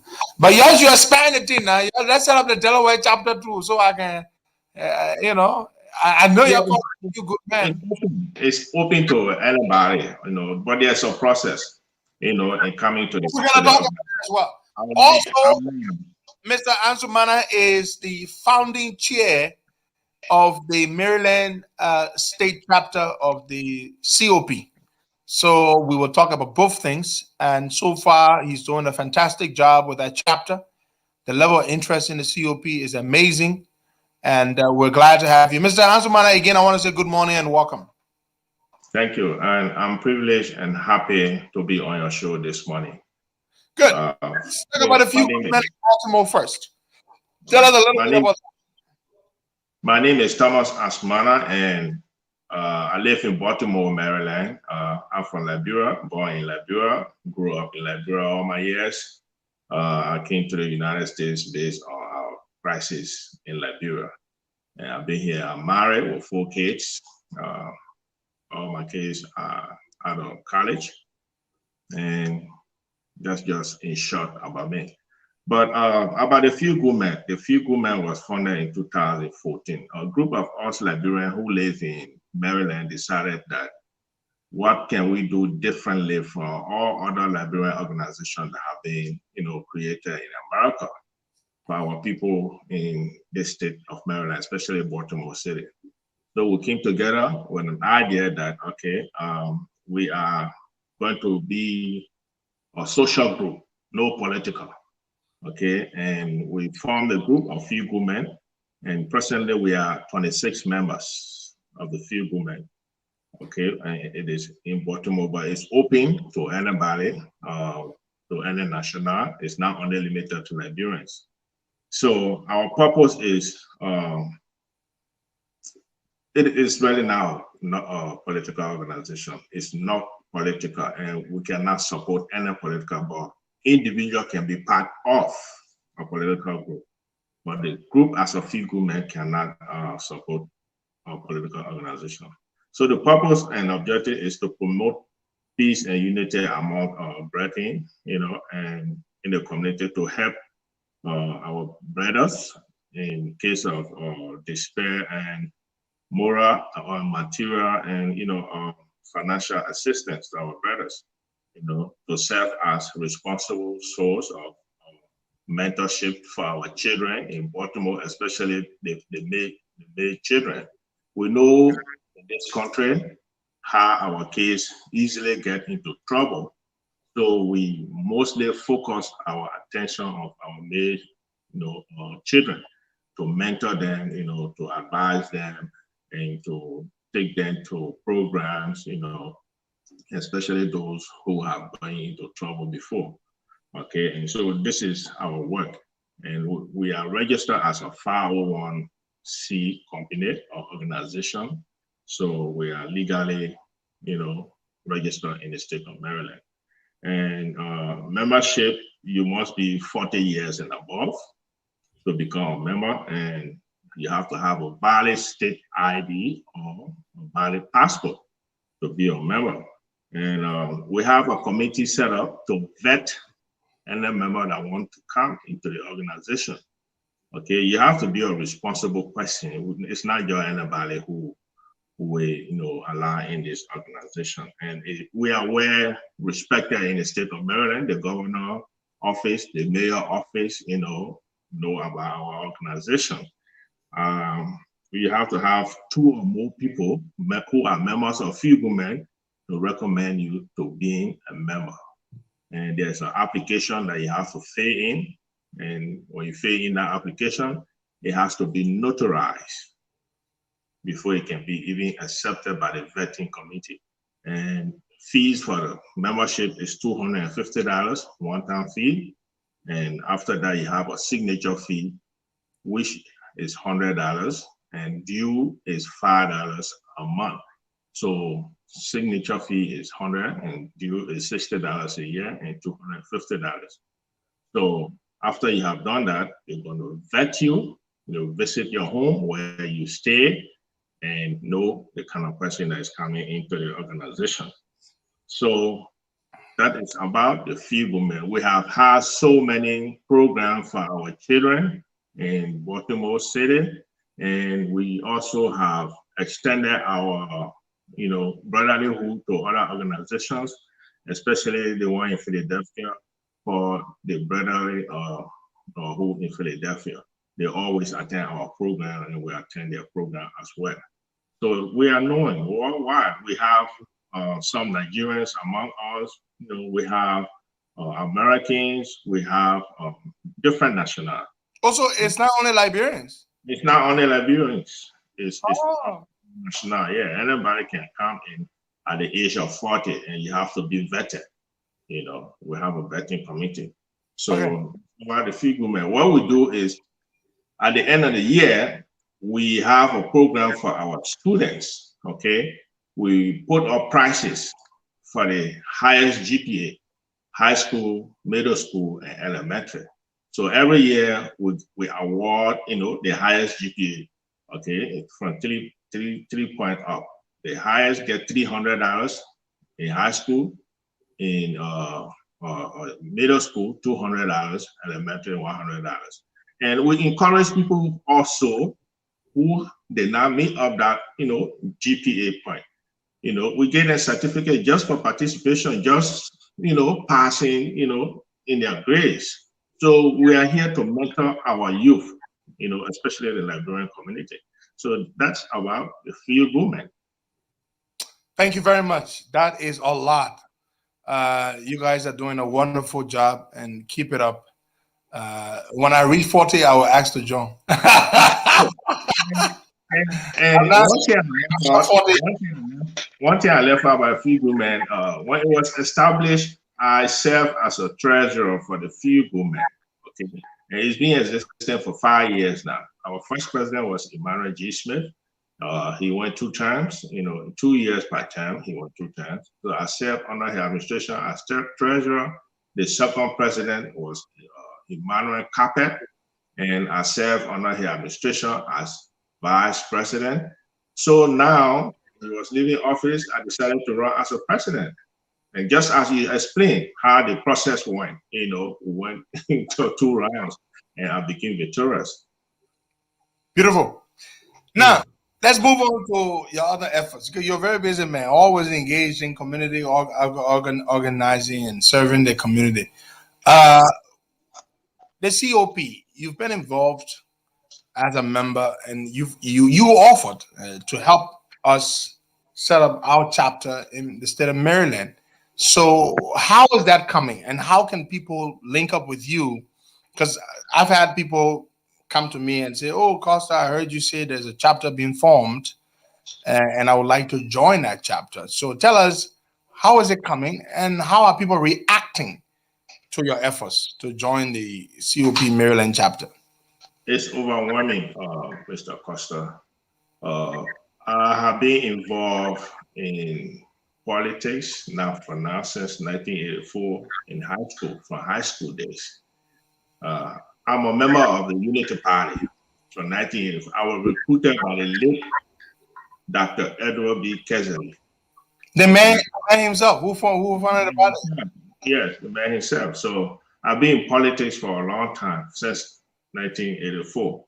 Why I joined the Unity Party in the first place was Democratic Party, NDPL. Doe was president when he said he would leave the presidency after 5 years. He changed his mind. Okay, so that just threw me off. I said, well, this man is not a man that stands by his word. So I joined Unity Party. Election came, we voted against it. Can you imagine, my kinsman came from my town as vice president to from Mamoniba. But because of the president decision not turning the state over to civilian rule, but he resigned as a military man to run as a president, that just threw me off the party. I said, well, I can't support that party, even though my kinsman was his vice president. So just at the kind of principle I stand by. And I have been involved in other advocacy for justice for Liberia, war crime, economic crime. I have led so many marches in America here. I participated in marches, So when I saw you advocating yourself in the past for the Liberian people, not only because of war and economic crime, but what you have done for the Liberian people, when you formed the COP, your effort in this COP, drew me towards it. And I just said, well, this is how I want our country to go. And I believe in what you say, I believe in what you do. So that got me to join the COP. And I did offer yes to create a chapter because so many people have come to me being an advocate for justice. Hey, there's a COP, we don't have a chapter in Maryland. Why can't we have our own chapter in Maryland? Other chapters are being formed in other states. So why we can't have our own chapter in Maryland? So that's how I kind of reached to you. I said, hey, Costa, there are people coming to me and they want a chapter in Maryland, and you give me the go ahead. And just last month, we put the notice out and it's overwhelming. I think it's the fastest growing, membership in the COP in the diaspora America. Just in one time, I have recruited almost 35 people in the COP. So the momentum is going. Every program I go to in Baltimore, people come to me, and I'm still recruiting. People are very, very much happy, to join the COP. That's very good. We're happy. We're very happy to hear that, and we thank you, Mr. Ansumana. And so that's President Ansumana, Chairman Ansumana, President / I have other portfolio, not only those two, though. I serve as president for DC, Maryland, and Virginia from my alma mater, Holy Cross Mission Bolahan, the school that I graduated from. We have a seminar, and we're doing pretty well in our town. Our 100-year celebration, since the missionary established the school in that town, is coming on next year. So we'll revamp the church. I think I saw you photo of that church, right? Yeah, you do. Beautiful church. Yeah, even though there is some political thing going on in the district, it's a newly formed, district, Wahasa district, a lot of things going on, but we're trying to see how to bring back, the school, the old days that the missionary installed in us. I went to school there throughout my high school, and most Liberians in the administration, tribal administration, people who were heading government offices, most of them graduated from Holy Cross Mission Bola. It's an Episcopal school, you understand? So we're trying to revamp, that institution so that it can gain its recognition again in the world. Yeah. I went to Kolahome. I went to Kolahome in 2011 during the campaign, the presidential campaign then, and beautiful place. Beautiful place. I like the place. Thank you very much, Bwaga. We're gonna take a few calls. Mr. Thomas Ansumana is our guest this morning. He is the president of the Few Good Men of Baltimore. A group is a gentleman's club, a gentleman's organization, and they're engaged in very positive things, mentoring, encouraging young people to do well in school and in the community. And supporting efforts and initiatives among themselves, and supporting their brothers and the community as a whole. He's also the founding chair, the organizing chair of the Maryland chapter of the COP. That's the state of Maryland in the USA. I've met Mr. Ansumana twice, for the record. I met him, a few weeks before just about a week, I think, before my graduation thing. We met at a cookout at a graduation thing. He went to support one of his members of the organization. His son was graduating, and he went there to show support, and I met him there. And then, of course, we had a great time, and we connected. And then he was kind enough to drive all the way to Delaware to grace my graduation. So we had a good time again. We will go to the phone lines. Baga will take some calls. Mr. Ansumana, you are welcome now to speak to any other issues you want to speak to, of course, in your capacity as COP chairman for the Maryland chapter. So we may speak to. Let's talk about the COVID thing. The numbers are rising again. It's very bad. I'm sure you've been getting calls about that. Yeah. What do you think is going on? Well, they have the system set up in Liberia about COVID. It's understood that before you go in there, you have to take COVID test. Coming back, you have to take COVID test. I think they're making money. But my disappointment is, if you go in there, the people are saying that there's COVID in Liberia. They're not following the protocol of the health system. Okay, they're not wearing their masks. In America, when Donald Trump was in power, he had that same, attitude that COVID doesn't exist. People were not wearing their masks, and you saw the catastrophe that went on in this country here. It was very high, the highest in the world. Okay, now that Biden has taken and people following the mask, protocol, and it's society substantially. You see that COVID is going, and vaccine also being taken. You see that the rate of death and is going down. Reduced. Now you're talking about the new trend from India. Okay, Yeah. And this is one thing. They have to follow the protocol. Wash hands, wear your mask, and those things. Small everywhere. Anytime you come from out, wash your hands. Keep your mask on when you're in public. That will help you. It help you. And besides that, in America, since the mask wearing thing about the flu season was not even as high as other years. Flu, people never have much flu symptoms in this country because of wearing the mask. So mask is very important. It's very important. Let Liberians wear the mask. Now you're taking the $75 from people You leave the airport, and you forget about it. Wear your mask, and then where you going public. Mr. Ansman, where do you stand on that 15K issue? This is what everybody's talking about, and why you're on. Let's get your view on it. What do you stand on this 15,000? Well, it is the wrong time. It is the wrong time for this money to be distributed to the legislators, because the problem Liberians are facing right now, an individual, especially the legislators who make the law in that country, and they're taking that amount of money, and you have the health sector, especially the pandemic now that is in Liberia is rising again. That money should have been, I've been posting it on my page. That money is about $4 million for the period of time they're going to give that money out. It's about $4 million. $4 million can be, invested in JFK or the hospital in point four, how you call it? They can Redemption Hospital. Okay, you can invest that money in those two hospitals, and especially for JFK, it's known in West Africa for the past years. People used to come from Sierra Leone, Guinea, Ivory Coast to go to JFK for treatment. If you invest that money into JFK, it will be as standardized as any hospital in the world. So taking the $15,000 or $30,000 for a legislature just to visit people, it don't make sense. It don't make sense at all. And they're already well paid. I mean, they're talking about public accessibility and legislative engagement. Do we need to pay them to be accessible to their people? No. This is why you took the job. This is why the people elected you, for you to be with them. They should not pay you twice.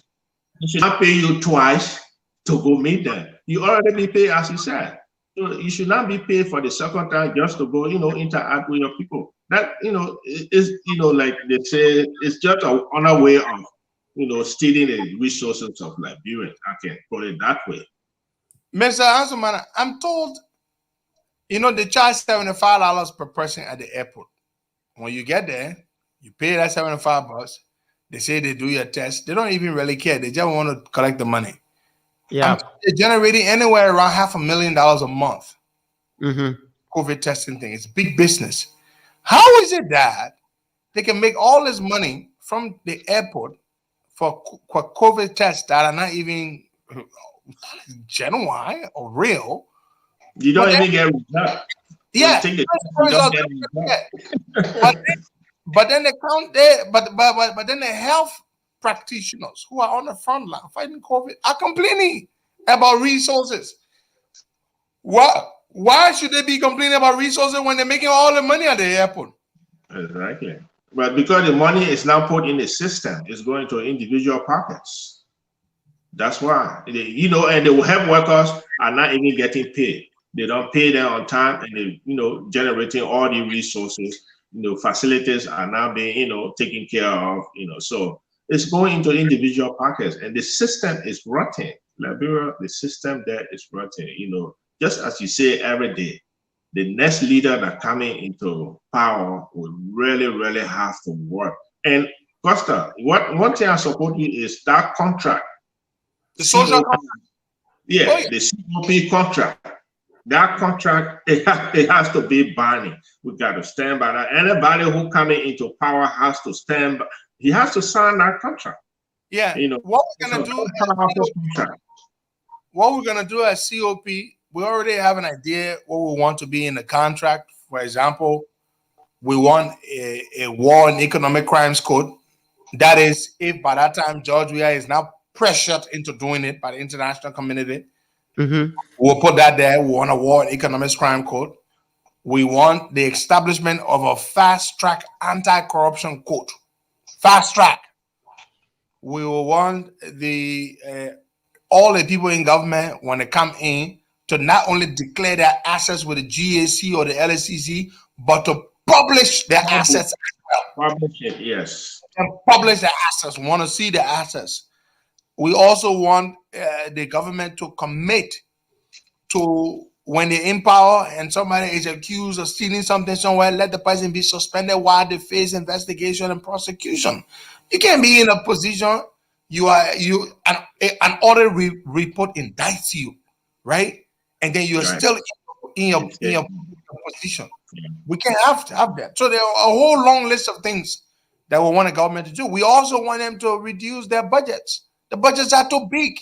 They make too much money, and the money does not go to where it should go. So yeah, so we will do a social contract, but we'll wait until the CPP has their convention. After their convention, because they're not going to have a consensus, right? Yeah. That other than we know. Yeah. So we're going to go to a convention early next year, God willing, and whoever emerges the winner, the COP will then present our social contract to that winner. And I've discussed this social contract thing with all of them. Alex Cummings was on this show before. He said if it's presented, if he's the guy, he will sign it. Good. Vice President Joseph Human Boakai says it's a great thing. He will sign it. So and so far those are the two people we know who are running.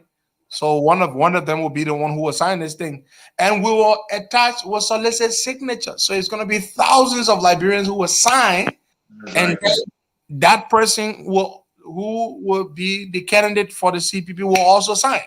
Then we'll present this to the Liberian people. Yeah, things that they will commit to. Now, let's talk about this. The other thing I wanted, it's a talking about the CPP thing. Who do you think is best suited or is better suited? Because we got two people. Who do you think is better suited? And no offense whatsoever to one of them, but who do you think is better positioned? Yeah, from my experience, The CPP. From my experience in politics, I look at people who have climbed the ladder, people who have served in government, people who have experience, who have the technical know-how. I'm not saying this because I'm from the Unity Party, but I prefer Joe Buckeye because he's experienced. I gave reference to our last election in the United States with Donald Trump when he won the election. Okay, Donald Trump came from the corporate background, and people felt he was going to do good. Being from the corporate background and the political background, they are two different things. Okay, they are two different things. And you saw how Donald Trump ran this country here. He ran into hair hole. Excuse me for the expression. The entire world started disrespecting this nation, being the greatest in the world for centuries. He came into power and just ran it down. So I would prefer Joe Biden now because I'm a Unity Party member. I believe he has the experience and he will do good job and he will serve the Liberian people the way they want him to serve them. Good. And there are those who say, Mr. Cummings should consider running as VP with Joe Buckeye. Do you hold that view? Well, they will make a good team. They will make a good team if he runs as a VP because I believe Joe Buckeye just want to set a standard for that nation. And I don't think Joe Buckeye is going to run for more than one term. Oh no. So Kwame will have the opportunity to go next after Joe Buckeye turn. So I believe if he go by VP position, will have the opportunity to become a next president after Joe Buckeye. Mr. Thomas Ansumana, thank you very, very much. It's good having you this morning, finally, as a guest here on the Costa Show. We had a great time with you, and we'll look forward to engaging with you again. Do you want to share any kind of contact information? How people in Maryland can contact you to join the COP? Yeah, my contact number is 443-527-51. Wait, hold on. Slowly. 443 527 5139. Okay. Yeah, you can give me anytime on that number. Okay. COP Maryland chairman. Good. I'm trying to pin the number right here under the post, under the video. All And the right. momentum is growing. The momentum is growing because every program I go to, I recruit people. Every program I go to. And summer is in America, right? Every weekend there's something going on. People get together a lot. Yeah. That is a good time to engage and interact with people. Well, Mr. Hansman, thank you very, very much. And we look forward to having you again. And we're grateful for your efforts. We are very proud to have you on board. You are a patriotic Liberian.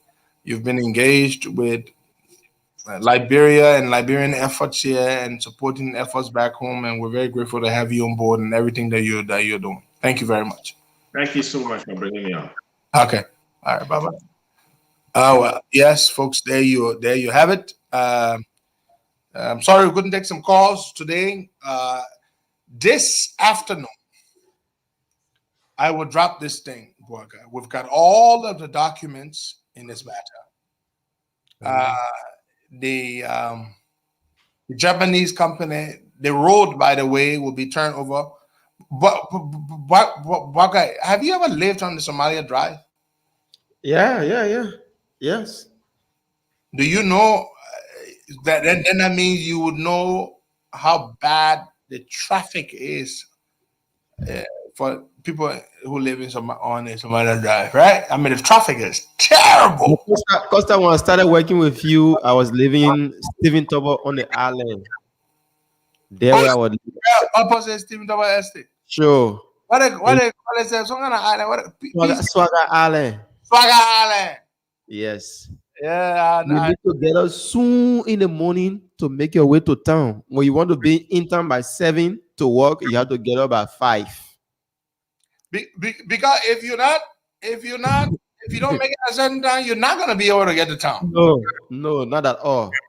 And even with the lane they have completed now, we are still using the traffic is still there. Wait. So when they dedicate the road soon, officially, and all the new lanes and everything are working, you think it's gonna make a real difference?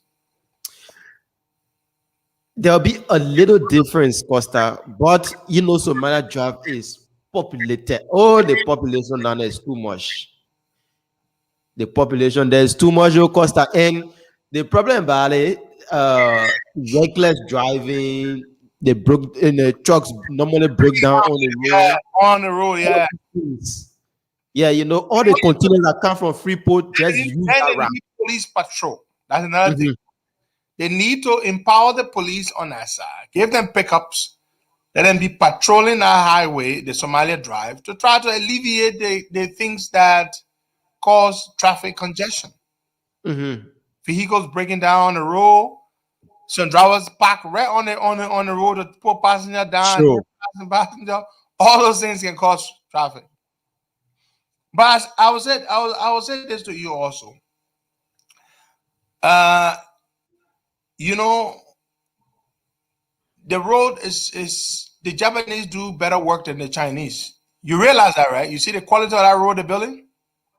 The quality of the road is amazing. Yeah, because Costa, let me just say the Timenko area, they had almost 4 or 5 different times they fixed that road in front of Timenko. But normally when they fix it, it would damage. They fix it would damage. But this time around, since the Japanese fixed that road, there had never been a sign.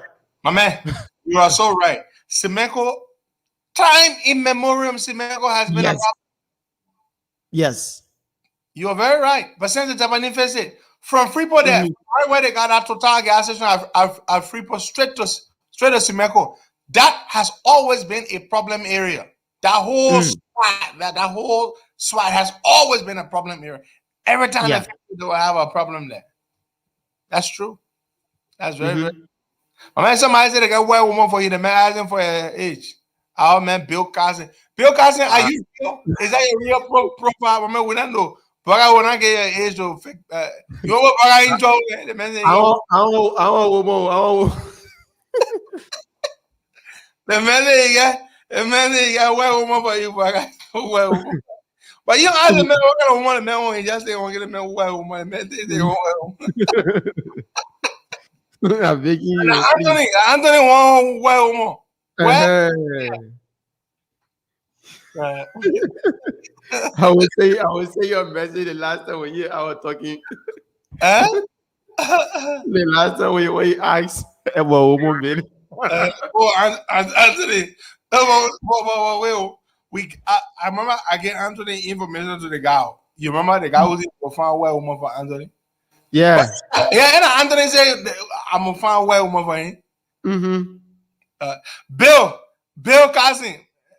My man, Boaga said he don't want white woman. So you must find a white woman for Anthony. What happened? Happy player. Happy player. Anthony. Yeah, come on. Let him see the come find white woman for you. The same account. The mega white woman for you. So hey man, I want a white woman. Okay, bring him man. Bring him man. Let's see the man. What did the man choose? I'm eating Jana. Oh, you are eating, eh? Yeah. I mean, one guy say he want to find a white woman for you. No problem. I'll be glad. You'll be glad. The pellet man want white woman.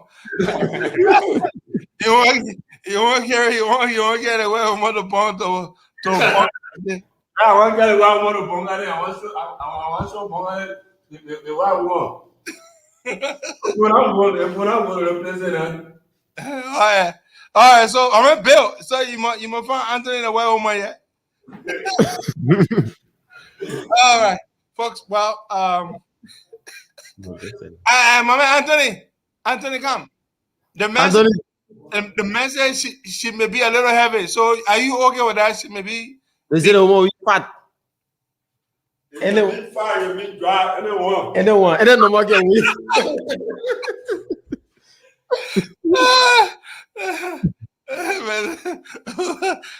Message you must go ahead, fight or drive or make it have anyone. Any number can win. Oh my God. Now, folks, so don't miss it. This afternoon at 3:30. I want to drop this bombshell at 3:30. It is very disturbing. You know, this is why the people complain about our justice system being bad. A foreign government, Japan, gives us $50 million to build our road, Somalia Drive. They gave the contract to a Japanese company. The company comes to Liberia. The Liberian government gave the Japanese the land, the football field, the Stephen Tower Estate football field, and the Jacobtown football field. There's another field, right, Boakai? Mm-hmm. How many sites those people have? They have one at Freeport, don't they? They have one non-Freeport, but right to Stoughton Creek, right to the bridge. Yeah. They have one of their place there. It's not a football field. It's just a place. Rest of the dump site there. Yeah, I know that site they enclosed down there. Yeah, exactly. Yeah. They have one place there. Then they have one to Stephen Tower and another to Jacobstown. Yeah. Those are the three places. These sites were given to the people by the government of Liberia. The Stephen Tower Estate is a government estate. That football field is a part of the estate. Now, Mr. Tony Lawal is claiming that the football field belongs to him. The Japanese have been there since 2014. They've been using the site. Mm-hmm. Now, he's claiming that they owe him money, which they must pay $400,000 US. $400,000 US. Because he knows the Japanese are wrapping up and they're about to leave in July, because the project will be dedicated on July 26th. Mr. Tony Lawa has proceeded to court to sue the Japanese and to attach their equipment, some of their equipment, to the value of $400,000 US. Mr. Lawa himself owns and runs a construction company. I'm pretty sure he has seen some of the construction equipment that he's interested in. Some of the Japanese equipment, the people got very good equipment, right? Costa, this Lawa man, there have been a lot of complaint about this guy. But Lot and lot of complaint. the first thing he did, he said he accused the people that they diverted the water. He has his facility right there. This is, I know Mr. Lawab, but this is just bad. And I'm forced to talk about this. Mr. Lawab should leave the Japanese alone. Stop harassing the people. The Stephen Tower Estate, the first thing he did, he accused the Japanese people of building some kind of water tunnel that caused the drainage or something that made its way to his land. He said, he has a place right there at the Double Breach. He has a compound. Yes, he have a compound there. Yeah, he got a compound double breach. So he accused the Japanese of running water into his land. So he was demanding damages to the tune of $600,000 US. 600,000. At some point, Mr. Lawa abandoned that request. He moved on. Then he found out that the Japanese are about to leave. The road is done. Mr. Lawa proceeded to court to say that the Japanese occupy his land for many years, and he wants them to pay him $400,000 US. Then he filed an attachment. I have all the documents. I said, today I will release them to you. Now, the government of Liberia needs to protect the Japanese. The people gave us $50 million, free money. They send their company to build our road. One of our citizens is harassing them for land that the government of Liberia gave them to use to put their equipment to set up their thing. Land that our government gave them to use. One of our citizens is saying the land belongs. Mr. Lawa did not claim the land in 2014 when the people set up their facility there. He did not claim the land in 2015. He did not claim the land in 2016. He did not claim the land in 2017. He did not claim the land in 2018. He did not claim the land in 2019. He did not claim the land in 2020. Now he is claiming the land in 2021. 7 years later, folks, what? 7 or 8? From 2014 to now, how many years? 7 years? 7, 8 years later, Mr. Lawa is now claiming the land. And he wants settlement. Then he's attached the people's equipment to the thing.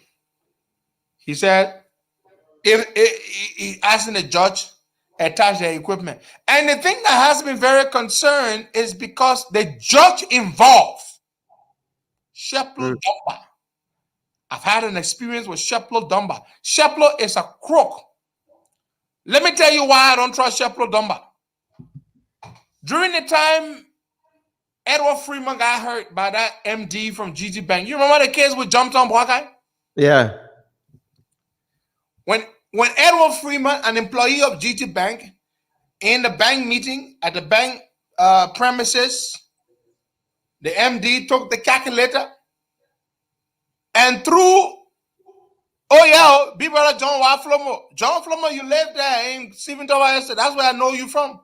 Yes. The community football field, Mr. Lawa is coming to the football field for him. I lived in Stephen Tower Estate from 2003 to 2009. 6 freaking years. All along, I knew that football field was for Stephen Tower Estate. Mr. Lawa is now claiming the land. Mr. John Flomo, he said the land for him, the Chinese people owe him $400,000, they must pay him for land use. But listen, let me go back to the story with Sheplo Dumba, the judge. This is why I am concerned. Because that man, Sheplo Dumba, ain't got no spine. Edward Freeman is in a meeting with other people at the bank. The MD takes the calculator out of rage. He flings the calculator, throws it at Edward Freeman. It hits his mouth, it cuts him, and he's bleeding. So then he realizes that he had just hurt the man, and then he starts to beg. But then the case goes to court. Edward Freeman sues him and sues the bank. He sues the bank because, of course, the man was the MD of the bank. They were in the bank building discussing bank matter, and he hurt the man in bank building, assaulted him, and so he sued the bank. They went to court. Guess what Sheplo Dunbar wanted to do? You boy. Sheplo the hell, man. The bank went to Sheplo Dunbar and they hung here with him. They told Sheplo Dunbar that by that time the bank president finished running away. The man had absconded. He had left the country.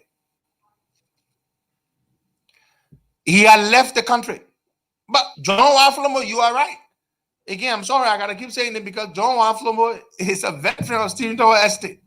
He just said that field was in use until the Japanese came to use it. When did he buy it? Yes, Costa, they had. By that time, they have built a little sitting space where people can go. Yes, they had it there. Yeah. Yeah. So that field was in use. People used to play football again there. They had crusade there. When the Tunilawa buy that football field. Yeah, but I don't know when he's saying the place belongs to him. I just can't understand because that place was in use. And yes, you boy. So if he bought it, and let the community be using it. And who did he buy it from? That's it. Buy a community football field that belongs to the estate. But anyway, let's go back to Sheplo Dunbar. Why he's a crook, why I am concerned. Okay? They went to court. After was representing Edward Freeman. We on the Costa Show were fighting the case to make sure we got to build public support for aid and all that kind of stuff. The bank went to court and filed a motion against, and the motion was they wanted the bank to be divorced from the lawsuit. They say, and they're not really the one responsible. The MD throw the man with the calculator, chunk the man with the calculator, and y'all prosecute the MD on his own. Y'all leave the bank out of it. Can you imagine? Sheplo Dunbar, knowing very well the very simple principle of law, which the principle of respondent superior or the doctrine of respondent superior, which states that if you, an agent of the institution, whilst working for the institution, commits a crime at the institution is held liable.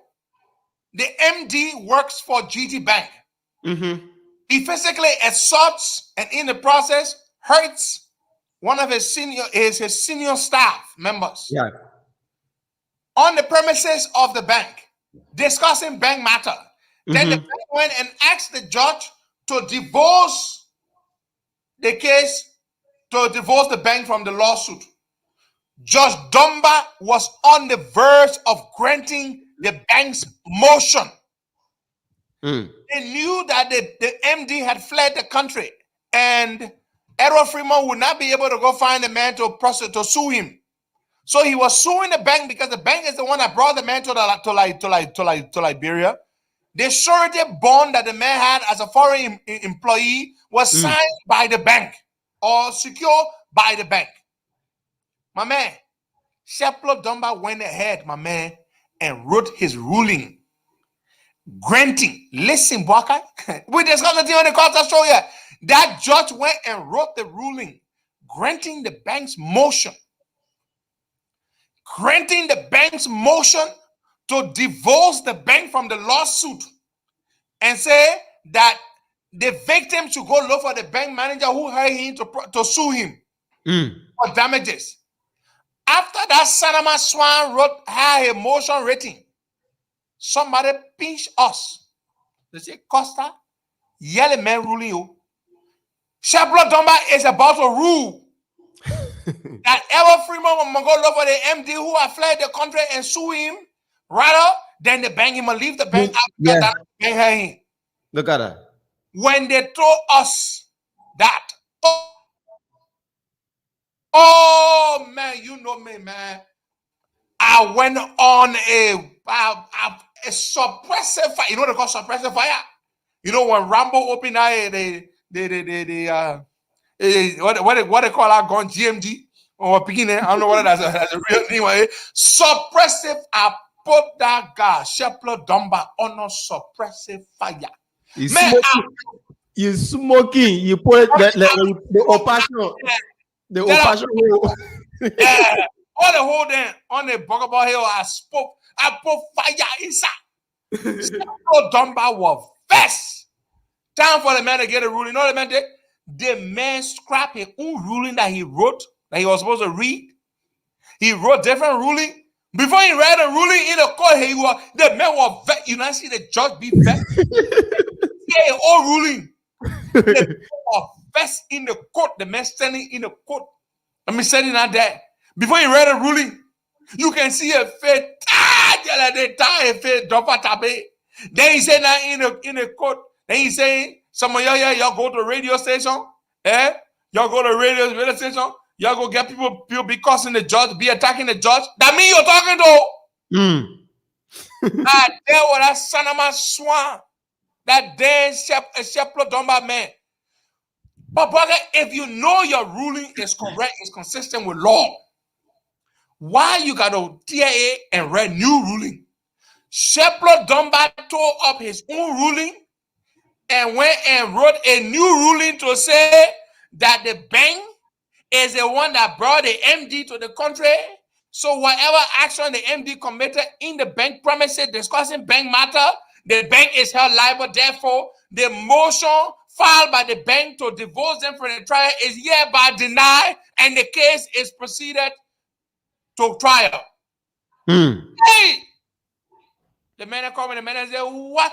The lawyer in the case, Arthur Johnson, could not make it. We the one force Sheplo Dumba to do the right thing. The man was front off. He said, y'all go to media, y'all go people be causing up. Sometimes you gotta cause this son of a swan. That is all that they're afraid of. That's how we manage to win so many cases for people in the court. We're not lawyers, we can go to court, but they are afraid of public sentiment more than they are afraid of the lawyers in the court. The lawyers can be intimidated by them, but do I look like I'm intimidated by one son of my swan in the court called a judge? I am not. Sheplo Dumba is the same man that Tony Lawa has gone to tell him that the Stephen Thomas SF football fee that been down there St. Charles town, that he fee, that he property, and the Japanese people on the land, and he won 400,000 US for the time they use the land, or the money, and he asking he not attached the people property. Costa, let me tell you this. Tony is doing this because he been succeeding in court cases against the Liberian people. Normally what he does is that he will go and infringe on your land, carry you to the court. Judge Dumba would stand his case and then make sure that he win the case, and then he take your land from you. There's not the first time, second time. I have a lot of cases people been reaching out to me on the scene. Tony, you know, let me hold you there. He's just rating me. I said I know him. I full disclosure. I will not lie. I know Mr. Lawa. We have a relationship. But you see me, I'm telling America. I don't get permanent friend. I only get permanent interest. This matter here is a matter. He just sent me a message. He said, "Why I'm calling?" And I will be honest. I did not call him. I swear I did not call him. I thought about calling him because I got his number. I said I could call him to find out. I know him. I know him. I could have called him. But the reason I'm calling him, because the document I got all the evidence. I got every piece of paper. So my thing was, if I call him, he will start begging. So now you don't want me sorry, like if I were president of the country, you do wrong, I won't fire you. You think I come and call you Braga? Why you see the money for? Why you go do that kind of thing for them? I say, hey, my man Pedro, but you know, come from way back, my Pedro, but don't do that kind of thing. No! Braga, you were just yelling radio. They were just yelling, bang, bang, national anthem or something like that. Braga, you fire up again. You will tabe the man. That's the way you operate, Boga. You tabe the man. You send the man tabe order the man. Don't even tell the man. So the point is, the man just reached out to me. He said, "My man, we gotta talk. It's urgent." But what do we get to talk? I get all the document. So he said the same thing I was saying. If I go call you now, he'll say, "So look, I just telling you, people. Let me make this appeal to you publicly. Leave the matter alone. Leave the Japanese alone. Leave the Japanese alone. That's the reason I don't call you, Mr. Lawa. I got your number. I know you, but the reason I'm calling you is because I don't want you to try to convince me to not talk about the issue. Yeah, because this is just wrong. I live in Stephen Tower Estate for many years. That land, enough when you bought that land, somebody said, "I'm gonna balance the story." What you gonna balance the story about? For example, if I get high evidence that somebody did wrong, I'm gonna call the man, "My man, I get high evidence on you that you did wrong." What? I don't do that to you. Let me just tell you, I don't do it. I don't call you. Who you? Yeah, knee on the Costa Show. We used to do it before when we started newly. They talk show Bennett will call the people that journalists can do that thing.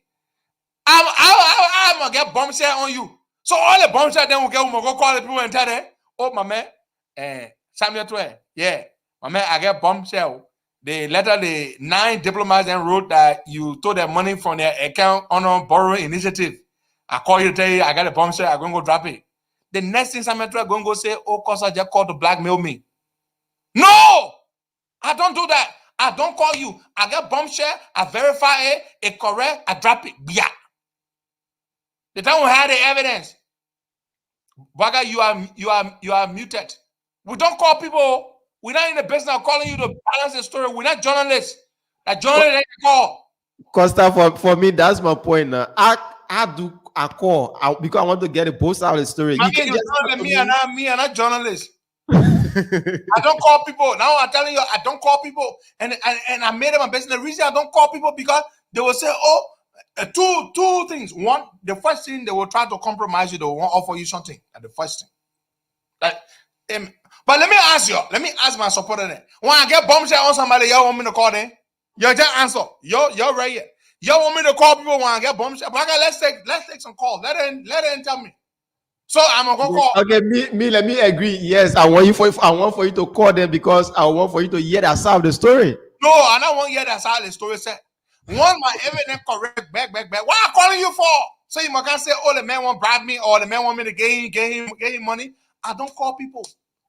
I can get, if I get bombshell on you picking, I go and drop it. I'm not calling you. The first thing they will say, "Oh, the man want money, y'all get a man smart thing." I'm not gonna call. I will drop the bombshell, then you and the bombshell will deal with that one there. Go justify. The time we had the evidence on Besson Gafile, when he gave the diplomatic passport and the honorary consul thing to that Nigerian criminal, did we call him? You see, all call Finley will say, "Oh, Finley, my man, you know you're running for senator. We got the information on you, and you get it into." We don't do that. We don't call people. I don't call, and I don't apologize for not calling. I know Tony Lawa. I know him. I got his numbers. I could have called him. The reason I don't call him, I get evidence what I'm calling for. I get proof. Go sue me. Eh? Let's take some calls. All people say, "Yeah, I should not call." Overwhelmingly. Okay, let's take some calls here. Somebody on this line. Good morning. Your name? Where are you calling us from? This is Bernard Goa calling from Portland, Oregon, USA. Welcome. Thank you. I just wanted to make a little comment on the Japanese land stuff with one Mr. Lawa. I support what Costa is saying. The government of Liberia will have to step in because this is discriminatory harassment. And that's discriminatory harassment. He cannot use his nationality to harass friends of Liberia. These are the kind of behavior that would drive investors away. Especially so this Lawa man, I have done some research on him. He has a reputation of harassing foreign investors, and he has to stop. You know, that's what I wanted to say. I mean, this is discriminatory harassment, and the government of Liberia will have to look into that. They should please look into that. Okay, thank you so much. Now take this person on the line. Good morning. Good morning.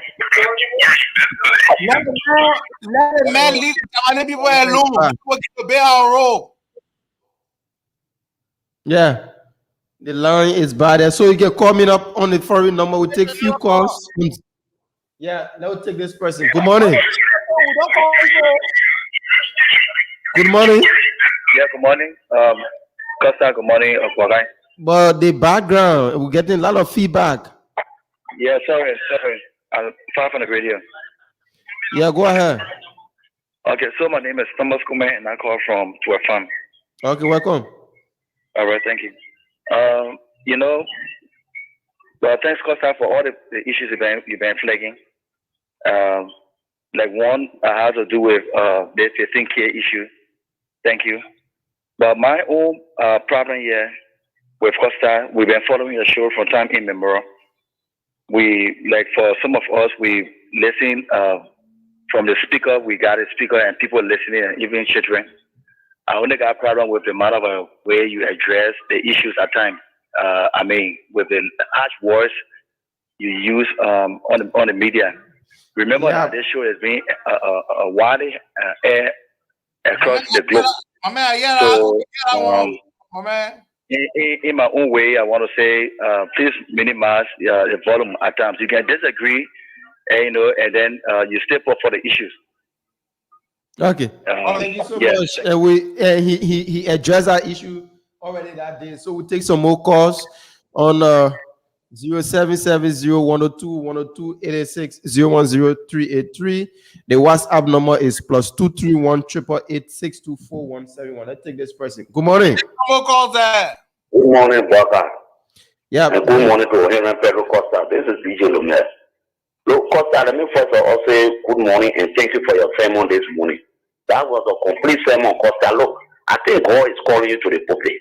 And you must take the pulpit. You now look, Costa, when you took the microphone, when you sat behind that microphone this morning and the anointing was flowing, it won't let come to you for you to tutor you, man. Look, Costa, you are a bishop in waiting. I confirm this on you and the Almighty God through the Spirit will come upon you. Costa, thank you this morning. Look, don't call no Alhaji to ask them what happened. The thing that Tony Lawa doing that the country image is falling. Immediately the country get to know that relationship between Liberia and Japan will fall. And coming to our day because we want to use Japan because of the good work that they have done here, we can get in partnership with them under the TPP government for Japan to come and do good work. So the government should be condemning the thing now. The government should start that code, that criminal code, that man over there to start and tell you to join us in outside in the complete trash. We don't want it and don't ask. Tony Lawa come to you, don't even talk to him until they give me the drop out from share and let them know. And just Doma will know that you will be shaking your pain. Say, oh, this is what we're going to do in our league. Let's save Mama Liberia and save our country. Thank you this morning, my brother Pedro. Thank you so much, DJ Lomer, for calling in. Let's take Marco Vani. Marco, good morning. Welcome. Oh, good morning, Baka Kamara, and good morning to my hero leader, His Excellency Dr. CIC, President Henry Pedro Costa, and the peace-loving people of Liberia. I'm speaking from the office of the Council of Data this morning. Let me say, I 10,000 times agree with Operation No to Calling. Reason being, an attempt to call, like, for example, like leader Riley speaker. Will you imagine, like, a senator who has street more like that? You call a man a senator to say, I have bomb against you, or I received certain information concerning you. The senator of maximum has if it is possible, why you actually going to discuss how to do with maximum and then you end up going the issue you're going to discuss and getting another topic. So with that, I'm 100% agree. Let us not be calling, if I don't be calling nobody, just grab your bomb as it is. Okay. That's Thank it. you so much. Senator can't call you. They already call me blind Miller. I'm gonna go get information. I go call somebody. Oh, my man, I just got bombshell that what's a big one? What one of the biggest bombshells we ever drop, okay? We Molo recording. Yes. So I call Molu. I just got recording that you say Joey had a rule and Joey can be sleeping all the Juden. So I will start playing the recording tomorrow. What? No, but Costa, here's my point. You are not doing it because you want him to give you something or you want him to Okay, let's be honest. Yeah. What a clarification you need there. No, if if you give you the story, you will say, "Oh, after receiving the thing, I reached out to him to give his side of the story." Yeah. This. That's why they say you follow what they call ABC, the ABC rule. Yeah. Accurate, balance, and credibility. My man, I just want to be accurate. I don't want to be balanced. Okay, I'm going to be from there. I won't be accurate. I won't be credible, but I don't want to be balanced. Hey, my man, I balance. What? That's all I do. This is corruption. This looks like embezzlement. I don't use the words. When you heard me use the word embezzlement, I said the son of my swag and steals a damn road. I don't yet to can't be speaking people. Oh, you know, this level of embezzlement is the misappropriation of money. That nonsense. You are a damn bloody rogue. That's what you are. That's why I call you. Let's take some calls there. We don't do that. No balancing business. No balancing. When it comes to I don't balance nothing. Let's take this person here. Good morning. Welcome. Good morning, Bwaka, and good morning to Pedro. Morning, how do you call Kumenju. No, na ju you hear the who kumer. No, for now, gotta show. Okay. Ihana. Ya bonche na ho. You know that you know that you hear the who. Ya rete ya modia bonche here. Epa bonche aga yenga ya ga wai do in no taga yo do.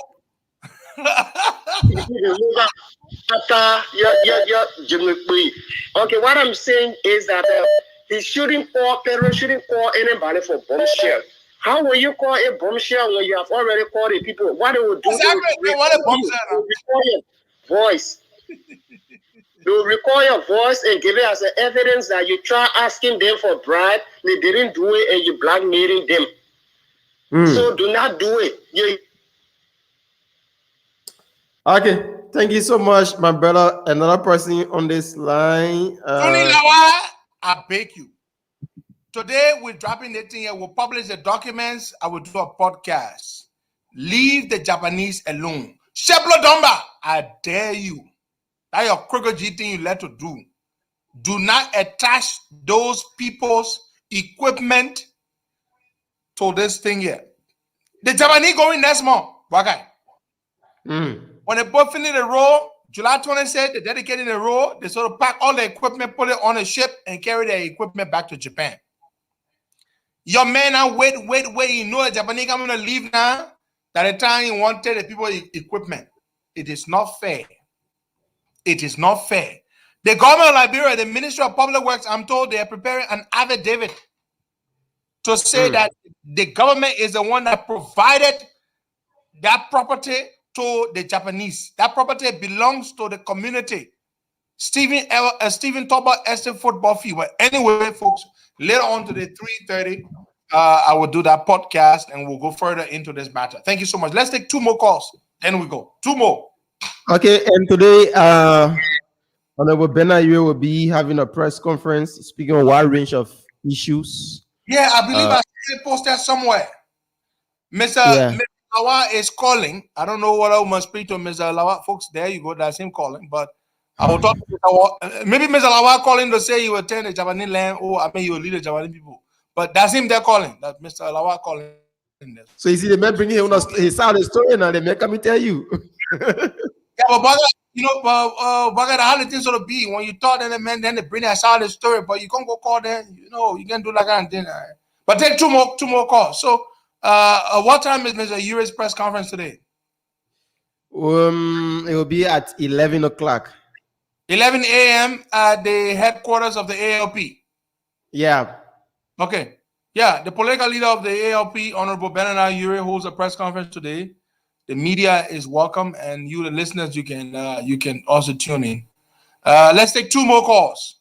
I think I will be carrying it live on your page, so you have to. On my page. Yeah. Why you can go on your own page? And you get on a page?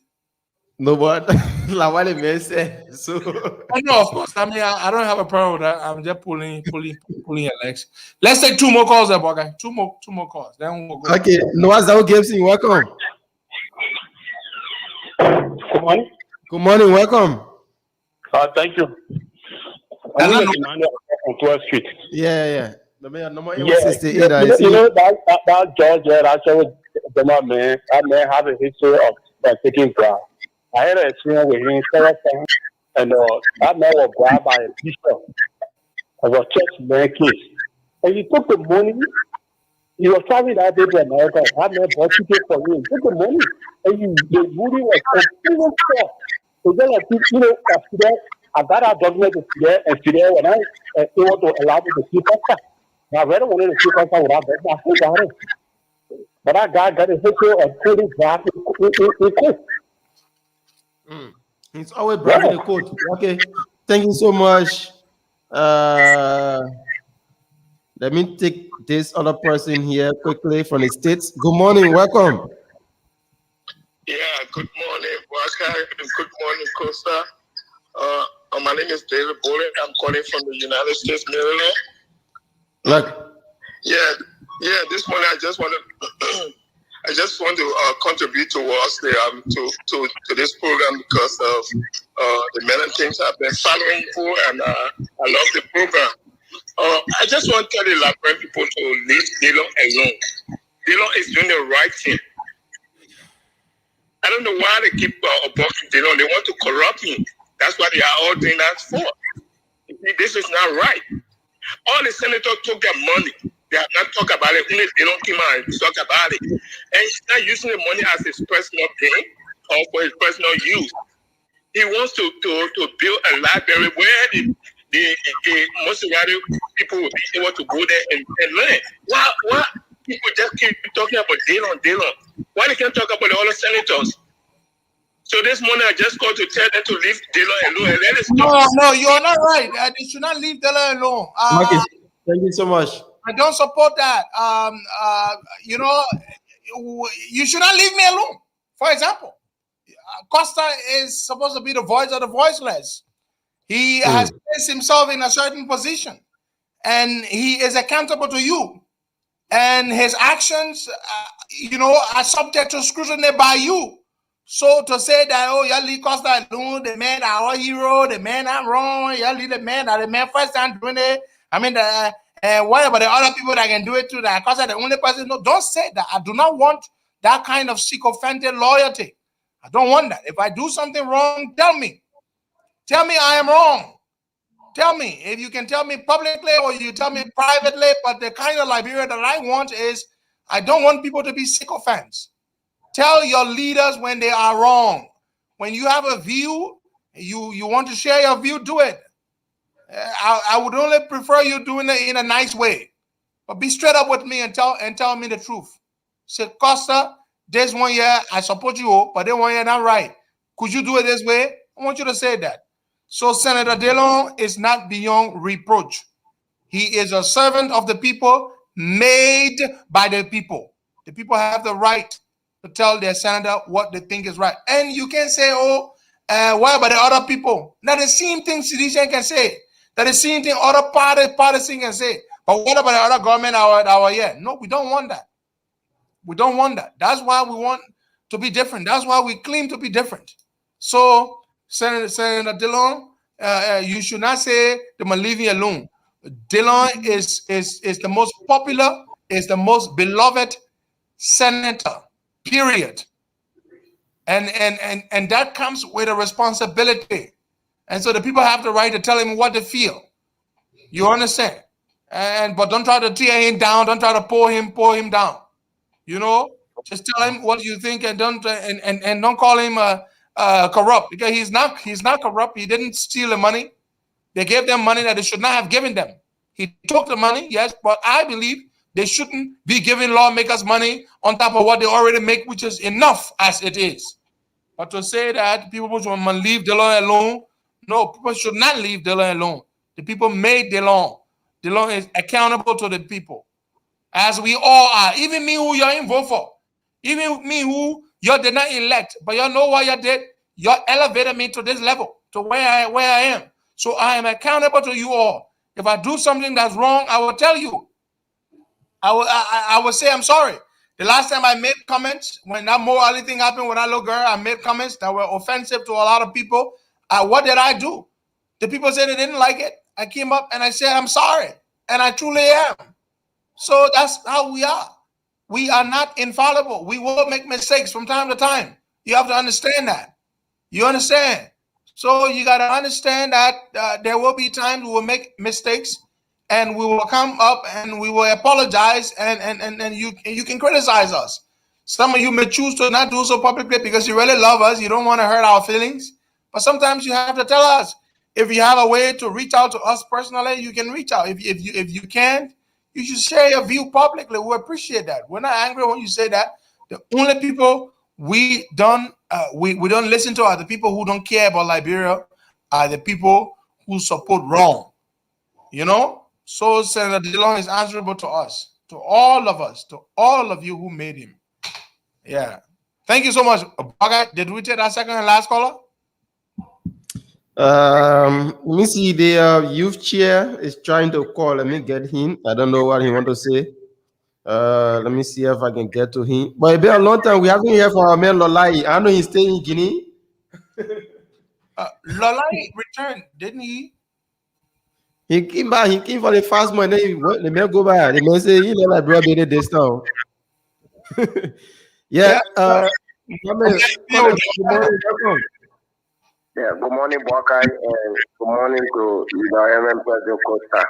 My name is Mohammed S. Collins, and I call from Central Town. To DeLong issues. The issue with DeLong, many people look at it from different perspectives. The issue here is that we look at it from the broad perspective, which has to do with the law. There is only a law they call acting real and near real, GTI and GTI. The fact of the matter is, the money didn't fall on the sky. There were agreements on senators and representatives. There were documents that they signed upon, and they don't know about that. And they don't know that anything that is not in the future that will be the first person to come out. Yeah, when that process is ongoing, didn't come out. He didn't leave the committee room, leaving the Senate floor to come here. We are about to distribute 30,000 about Liberian people. He kept quiet. He went and took the money. Whether he did not have told us, he has not told us, the fact that he knew about the house. Was trying to do a damage control. He made a mistake. Nobody said we will leave, period. He made a mistake. That damage control. I'm not going to put the bread now. Was the one to get that told us. Whether you are told or not, that knew will come out. The first mistake was you will go out the new before receiving the money. Then you will get the respect, you will get the view, you will do this something on social media. Say, yes, do not take the money. They shall follow that path. But to keep quiet and take the money and try to see how they breaking it is wrong. So nobody should shoot the man. Nobody going to shoot him. It's one of us. We're going to tell you what he did. Well, the next time you will follow the record procedure. Because you promised that you will only say 5,000. And you tell me that the lawmaker is making 10,000. Now the court is telling me, yesterday. And that's what they're telling me, a billion portion. 10,000 is too much. Then why you told me 2,000? Some contradiction. Okay. Thank you. Thank you so much. So thank you very much. Let me say something to my youth chair, Mr. Mohammed Conan. Mr. Conan, you know how we run the COP. We don't try to tell you all what to say, what not to say. We don't control your speech or your freedom to exercise your thoughts. You, as a supporter of DeLong, have the right to hold him to account. When DeLong announced the money, you said he should not take the money. Mm-hmm. He listened to y'all. Did he listen? He listened. Dylan had a press conference and said, yes. Y'all say I'm going to take the money. So I'm going to go turn it over to do a project. They said they will not take the money. Now we wait to see what Dylan does. But we have to be fair. It was Dylan who said, it was Dylan who told us about the money. And you all said he should return the money.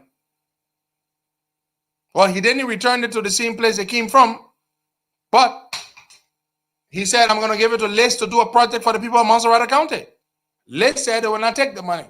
So yes, Dylan did take the money, but it was Dylan who told us about the money. Did Dylan eat the money? No, he didn't. He still has the money. So we should be fair. We should be fair. Dylan did not go ask for this money. He did not go asking for it. They gave it to him. He took it. And you all say he shouldn't take it. And it is your right to say he shouldn't take it. So he listened to you. He said, I'm going to give it to these people to do a project. The people to whom he wants to give the money are now saying, for political reasons, obviously, that they will not take Dylan's money to do the project. Now we wait to see what Senator Dylan does.